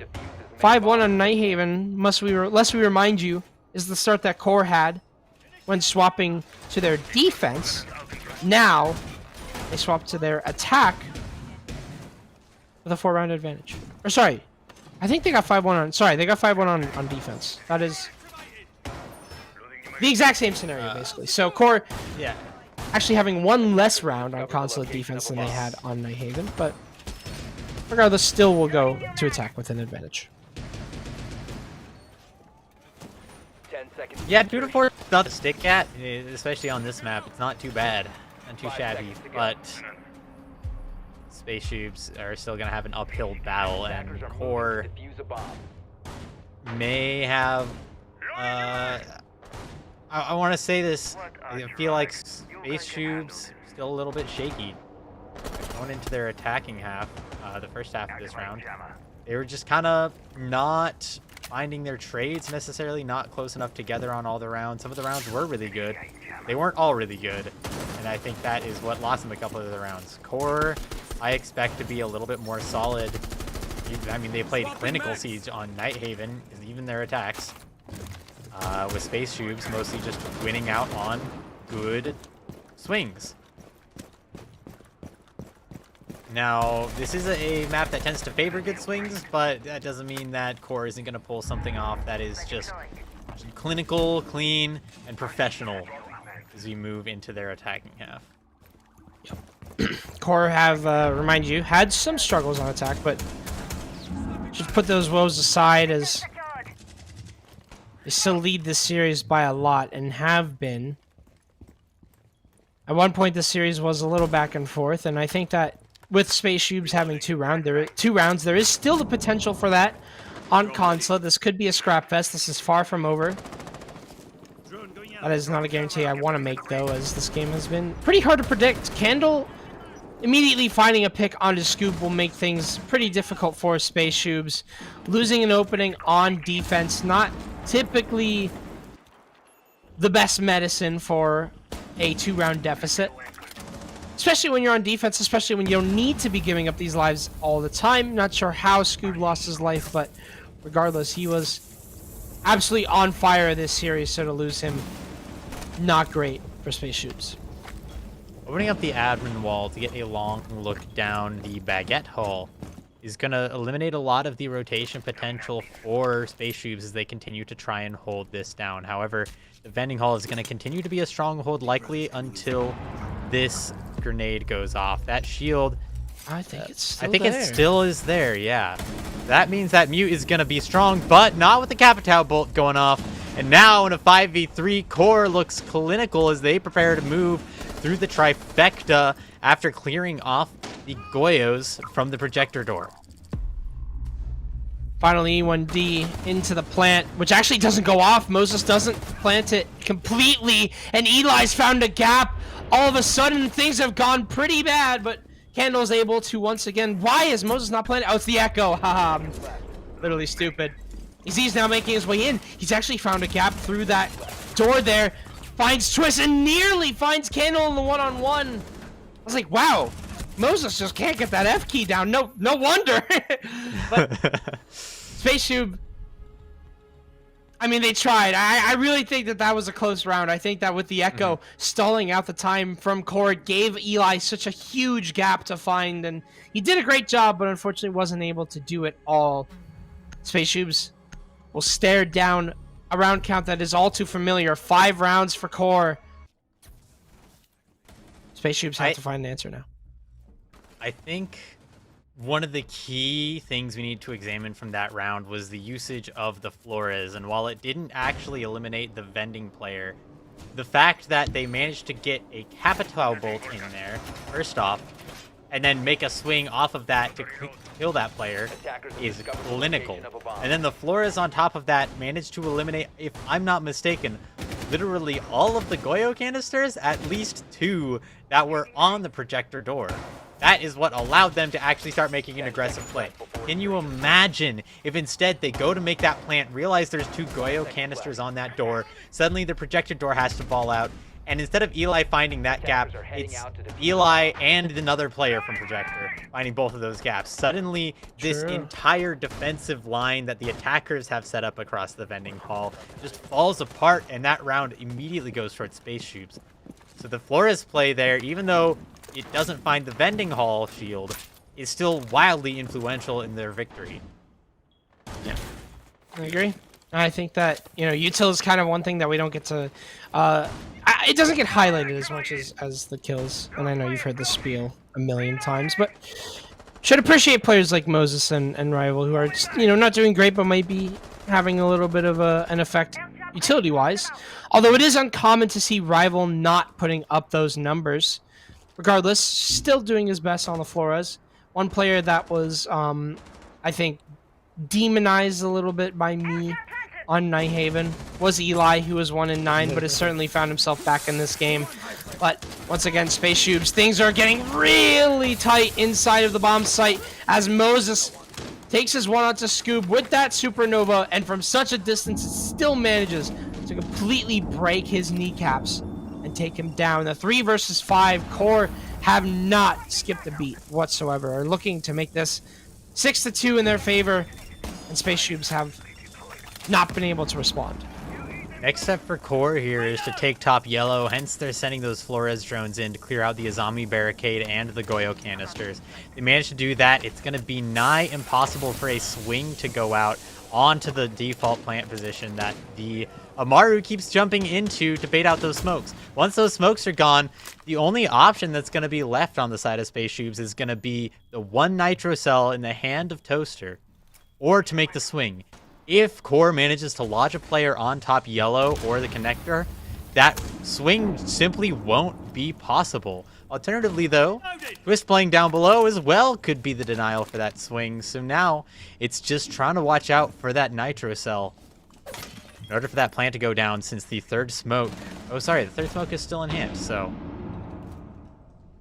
Still have to bait that out as well. The 2 shotguns as well, Toaster and Exige.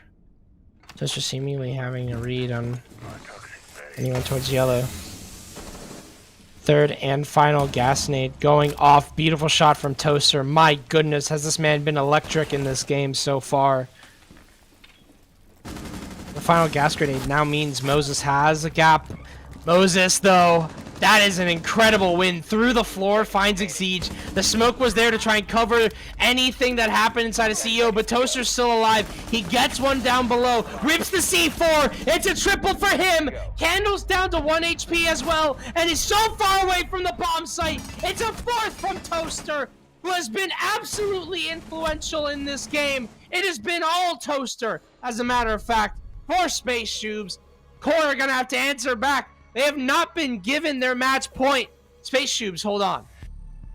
Where is Amaru going? Like, There's one player left. You know he's in connector. Why are you running out of the corner that's completely safe from connector? It's directly into a nitro cell.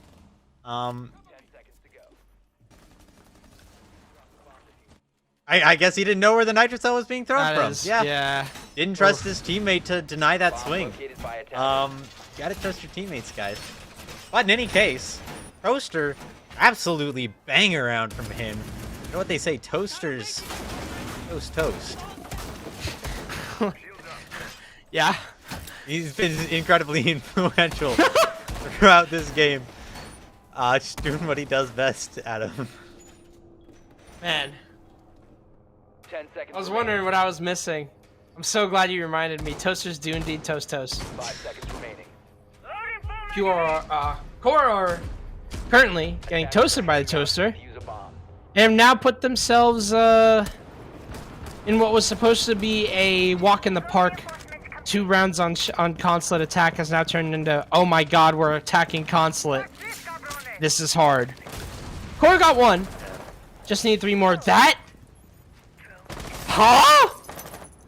I think Ace is just as confused as you are. What? Yeah, where was that? I was think like, that that was is- through the skylight. What? What from? I don't know how that didn't. Wow. Okay. Sorry, I should provide some actual analysis really fast. Toaster kills Yellow, the one guy that I said was really important, and then Amaru runs into his C4 and he kills him too. That's the round. If those 2 things don't happen, if either of those things don't happen, the round goes the other way. Alright, this round now. Yeah, a minute into this round, right? The C4 has not killed anyone. It was close. Still 5v5. You'd be confused. You may even be mistaken that it's a 5v5, considering everyone's talking in all chat like they're dead. You know, there are very much still 10 souls remaining on board, but for how long will that be?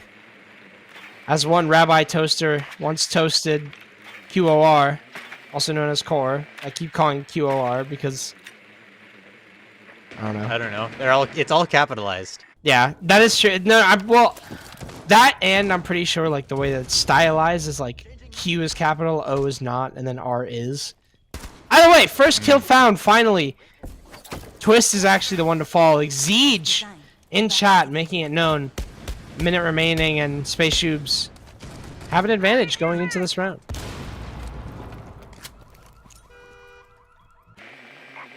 Trying to hit that lineup, if you don't know, if you throw that impact trick from that specific spot, it will explode right as it passes over the top of the garage wall, because impacts have a timer on them. Doesn't have to hit anything, it will just explode there. Get the trick. Lining that up. Yeah. Nothing new. In any case, there goes a kill, Candle, but there's going to be a lot of pressure coming from the backside all of a sudden. Supply wall is going to be important, though, but Shoob is going to completely hold it down. One trade goes back the other way, and it's very favorable towards Shoobs. 2 more. Shoobs put us on a 4-5. Maybe this is just a really defender-sided consulate. Man, Core, I mean, they have the resume. They have an attacking round on consulate, but so far have just been floundering. Top 4 not in their favor. Basement once again, or sorry, top 4 once again a failure. Then into basement, they played for the first time and also lost. Now what? I mean, what's the option for Core? Looks like we're going for the tertiary. Space Shoobs, I'm tired. You gotta mind. Core failing on attack is what I meant to say. Now attacking the tertiary. This is where Space Shoobs found success on their attack. Whenever they were attacking Core, who were playing on the middle floor, it was Space Shoobs that had a little bit of trouble. I thought Space Shoobs No, did really other well way on the around. site. Yeah. Yeah. I'm tired. You know? Yeah, it's okay. Okay. We are approaching the 4-hour mark for how long we have been sitting in this Discord call. And for how long this game has been going on. Seconds to go.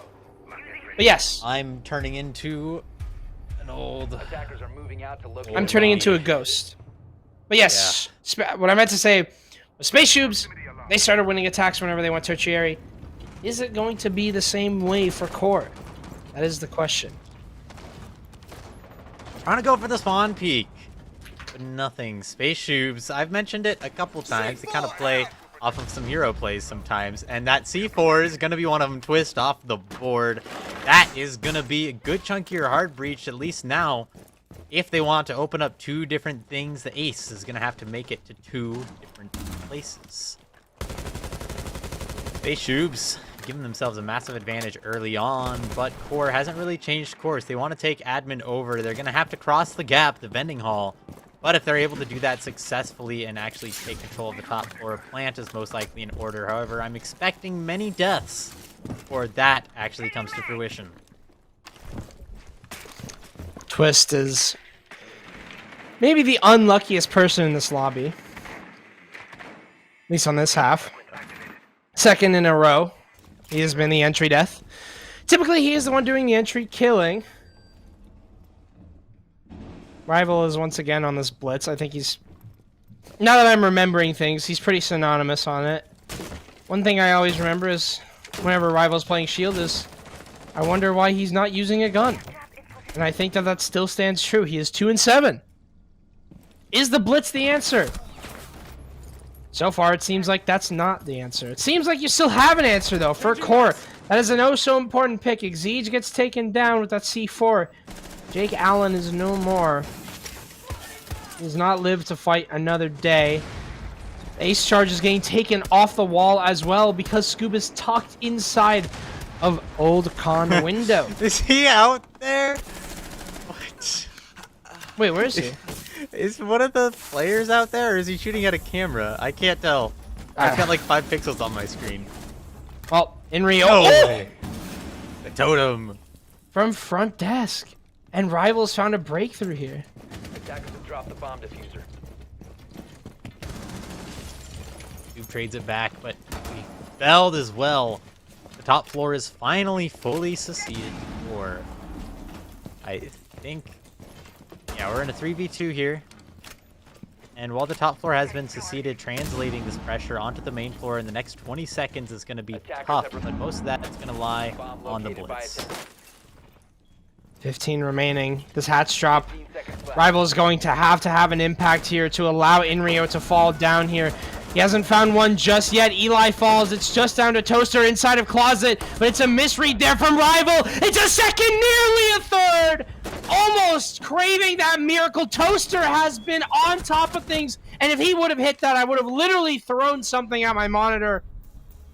But unfortunately, there is no miracle for Space Shoobs. It is a tertiary bomb site defeat. Core Gaming getting their expected attack, and we're having, it seems like, a tech pause.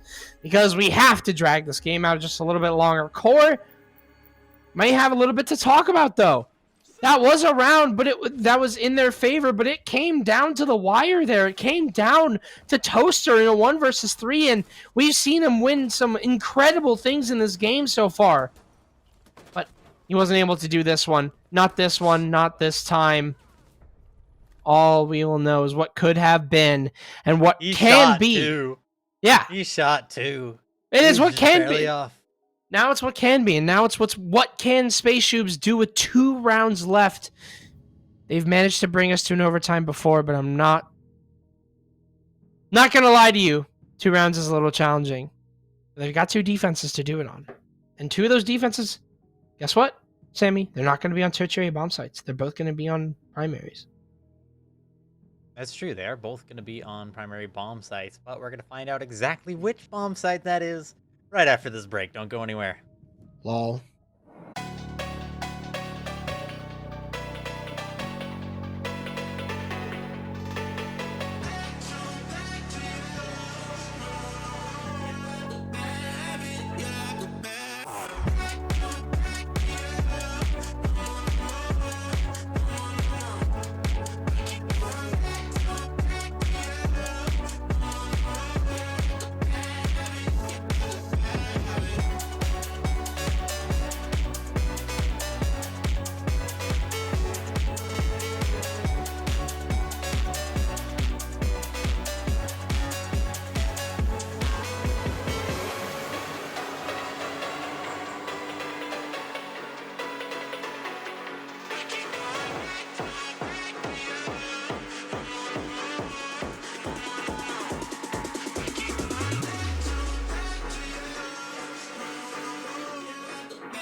grace, I know, but I can never match your name to face my fault. I didn't notice it was out of place. You painted fairy tales on the wall, calling to the better of the halves of me. Please show me just a little bit of honesty. I'd hope I got a heart that I can salvage, but it's getting harder now to recall.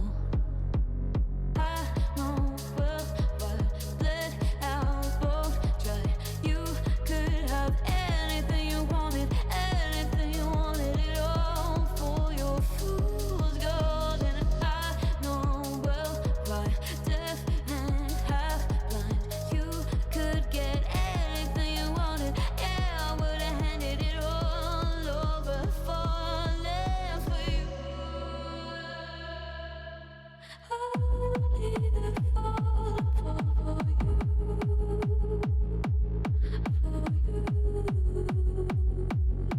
for you,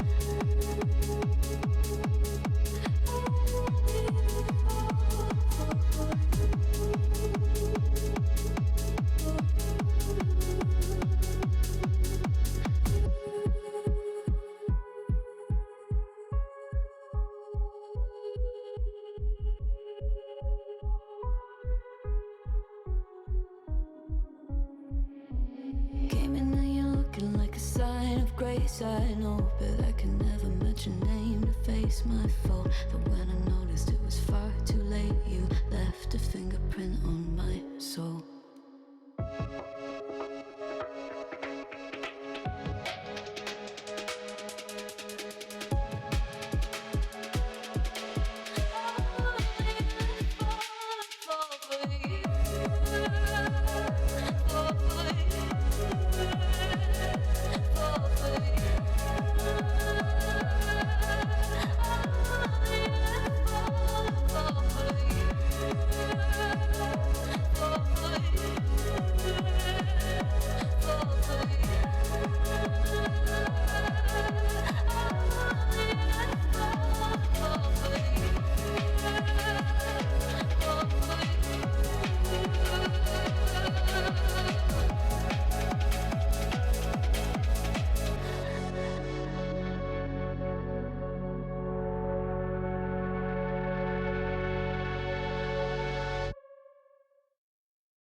Been trying to change what I've been trying to say.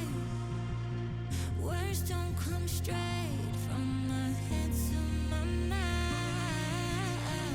It's such a shame that it fell out of place. Was never me that was bringing you down. Why we always looking for more? Why we always looking for more?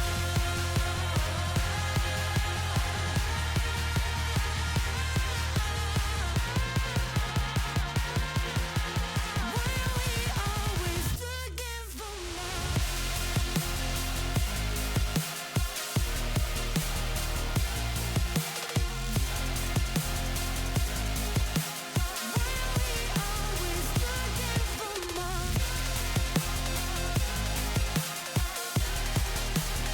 Always looking for more.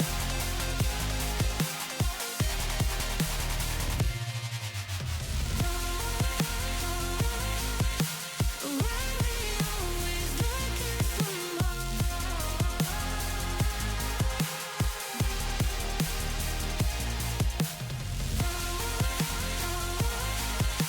Why we always looking for more?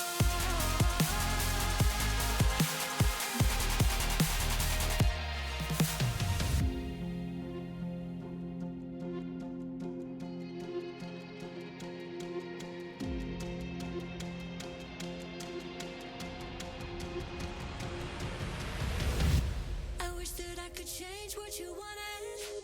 I wish that I could change what you wanted. I wish that I could change what you wanted. I wish that I could change what you wanted. I wish that I could change what you wanted. I wish that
Took a couple L's this week, it's been hard to get out of bed. She never looked that way at me, I swear she's fucking with my head. Take me far away from pain. Take me far away, far from yesterday. This ain't a love story, it's a funeral. Darling, damn, you look beautiful. You're killing my heart, it's the usual.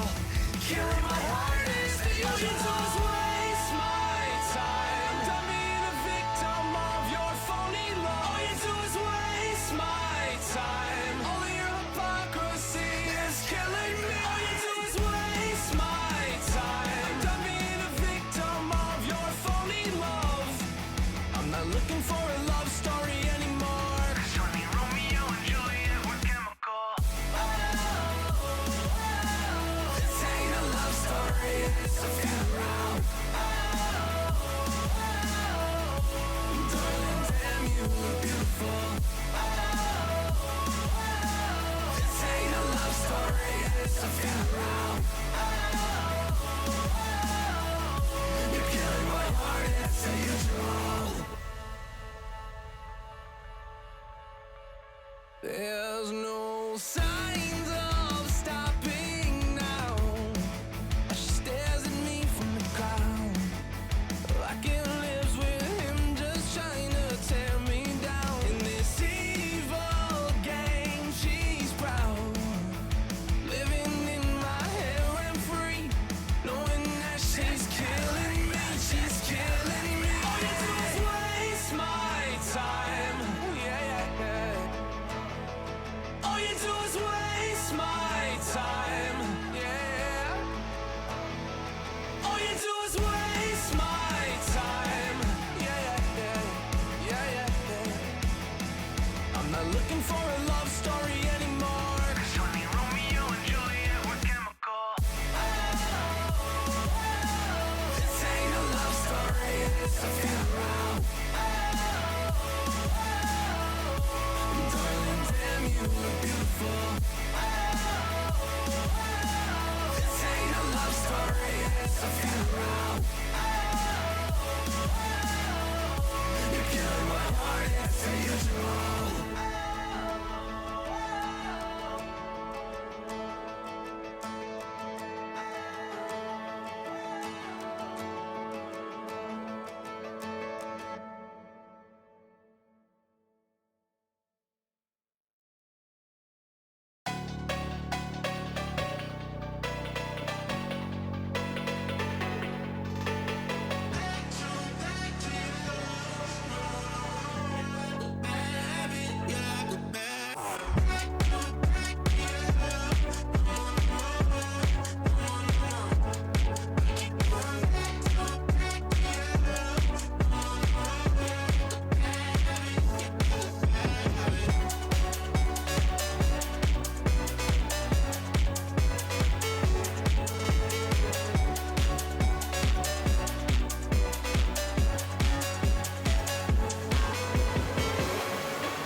Hello, ladies and gentlemen, and welcome back yet again. It's Space Shoobs versus Core. You know him, you love him. You've had him for the last 4.5 hours, and gonna be another little while yet. At least one more round as Core prepares to attack the top floor that Space Shoobs is defending. You know this site. Simple enough, right? Space Shoobs historically has been attempting to go from the admin over and plant onto the projector door, but has been, wow. Adam, I joked about screwing it up, but I actually did it. No, Core historically is planted on the projector door. They've done a good job of using their utility, actually, to make sure that happens. Last time they had a Flores, they used it to clear out Goyos. No Goyo this time. Actually, there is a Goyo this time. There's also a Frost Mat over there. But it looks like they're just going to go a different direction. They brought a Lion, they brought a Blitz, they brought a Finka. Looks like they want to get this over with. Yeah. Maybe it is just the surprise factor that will determine how this game will end. Space Shoobs are not ready to... Yeah, well, you got the X Factor, of course. Can't forget the X Factor, but I don't think that's, Shoob are ready to see this one die out, and I can't blame them. That's part of the reason why, typically there's always the caster live, oh, I want this game to be over with, oh, I want this game... Or no, sorry, the caster live, the opposite of that, where it's like, oh, I want this game to go on forever and ever, and I want this game... I actually want these teams to limit test each other, but I don't think that we're going to be having that. I want to see this go into overtime as much as you might that idea because he's in here. Toaster's still alive. Yeah, with Eli dead, though, it seems like that dream is going to get a little harder. Space Shoobs have lost a man, and that is typically spelled disastrous in this game. Let's see if Space Shoobs can break that trend. Holding down onto the vending hall. Not a lot of map control taken yet from Core, but they're on their way. 3 players all the way over towards the admin side, leaving 2 as well to start making a little bit of commotion, potentially on the yellow side, on the roof, on the windows. We saw a certain angle utilized last time by Ace looking through the window into projector. That was big, but I don't know if he's there this time, but perhaps it will be used to cut someone off. In the meantime, though, with that, the vending shield removed, that means that there's a lot of map control suddenly available.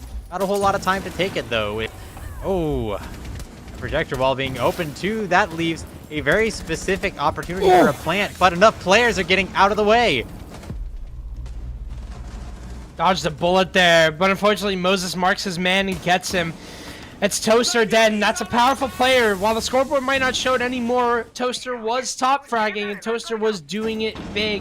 Now a big play has to come from Scoop, who spotted one top pro, wins that fight against Inreal, gets a double, might be looking for a triple, and he gets rival. Are you kidding me? There's 15 seconds left. Twist has to get the plant down. He has to get himself inside, making this effectively a 2 versus 1. Kendall has to defend up against both Scary and Scoob. But as that plant goes down, it seems like the dream is coming to an end. It has to be an ace and a clutch for Scoob, who's completely locked off by that air jab, not able to get it, but manages to scoot away and potentially have an opening.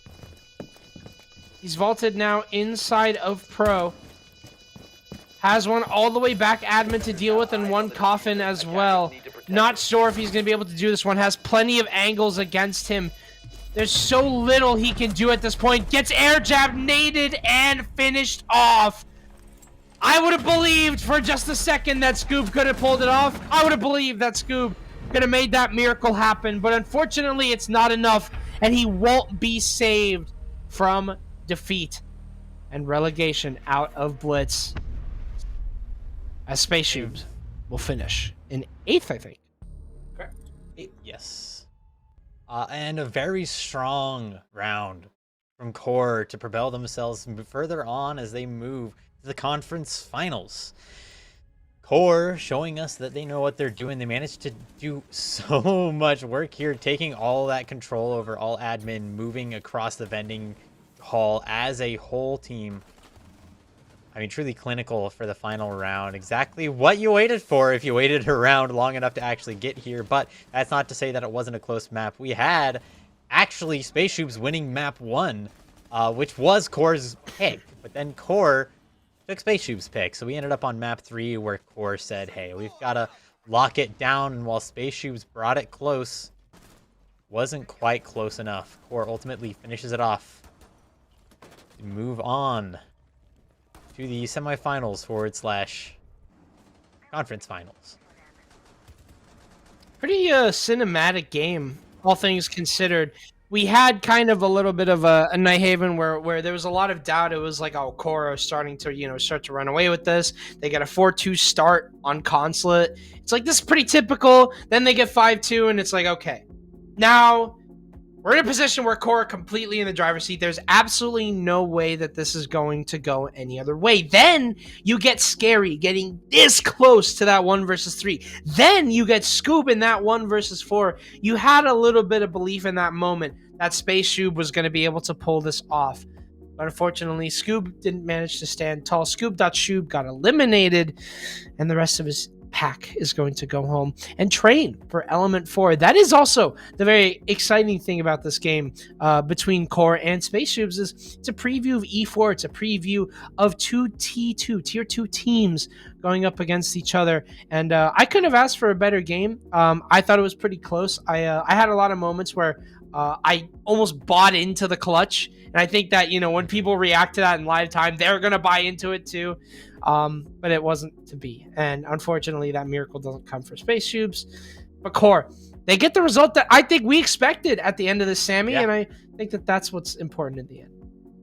Yeah, Core was definitely the favorite to win, being second in their conference versus Space Shoobs fourth in their conference, albeit first in their division. Core was not the first in their division. Core was actually second, but still just had a very strong record moving into the playoffs. But speaking of playoffs, we've actually, not next tonight, but tomorrow, 12/1, Sunday, we've got a banger lined up for you. It's going to be Wildcard Aces versus Outlast. So definitely don't miss that one. And I got to say thank you, everyone, for actually coming out here, being out here tonight. It was a long, grueling night, but those of you who held with us, thank you. It means a lot. All of us here at Blitz. Yeah. Not only to you, the viewer, but also to our producers and everyone in the back who all know just how frustrating it is. Obviously, we can be frustrated that we went on for so long due to so many tech issues that weren't in our control. But at the end of the day, we weren't the ones that were solving them.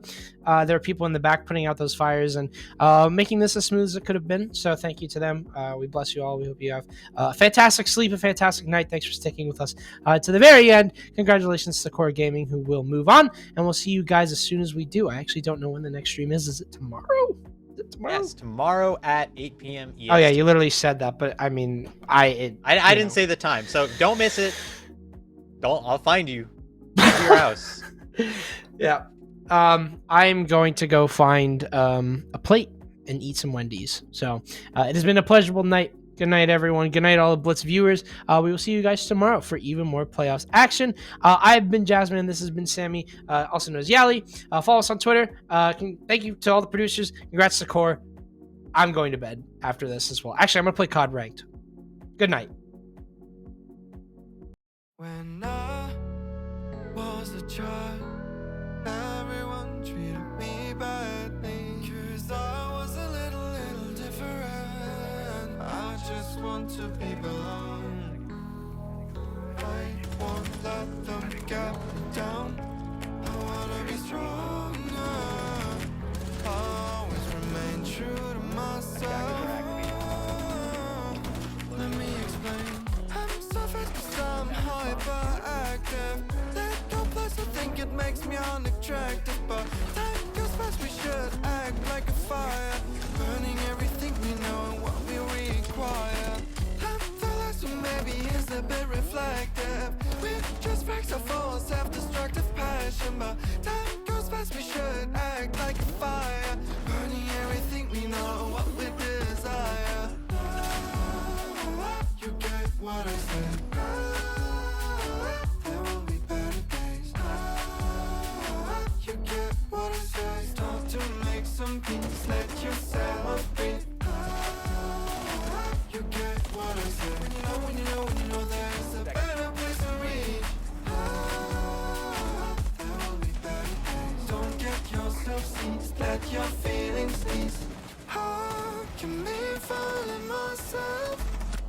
wanna be here at the moment right now.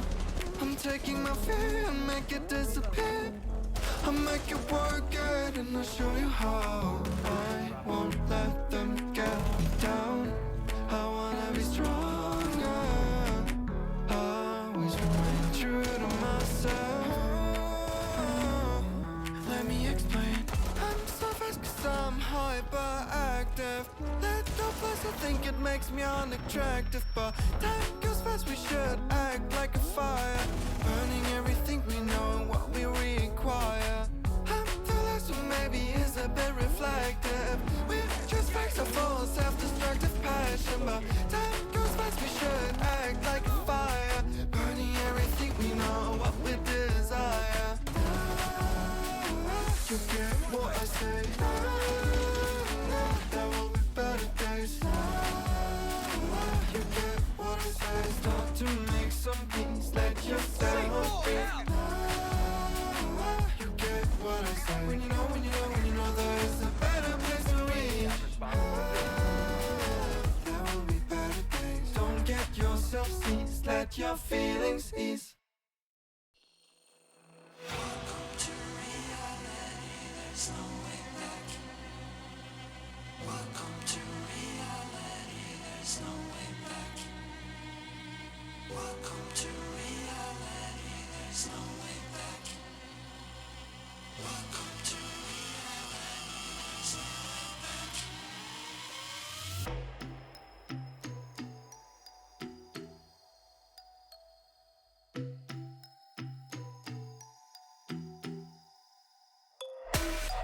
Welcome to unrealization. We can prepare to kill the operation. It ain't fair, but I feel it with the nation. To raise the flag and do the preparation. Welcome to reality, there's no way back.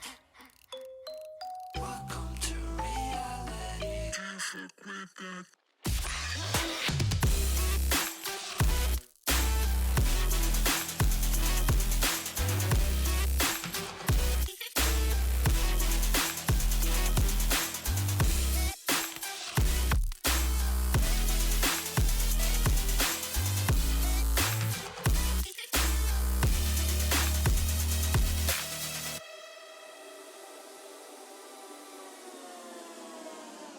Yeah, it's okay to be on top like forever, man. This is hard fucking beeping after aliens. We on top of the world, we the sapiens. Do you understand massive complication there? Do you really think you know what I'm made of? My flow is so magical, I'm old, call me Gandalf. You can shine, but I'm about to go off. Heard me wanna believe what I'm saying, but I cannot do this at all. Welcome to reality, there's no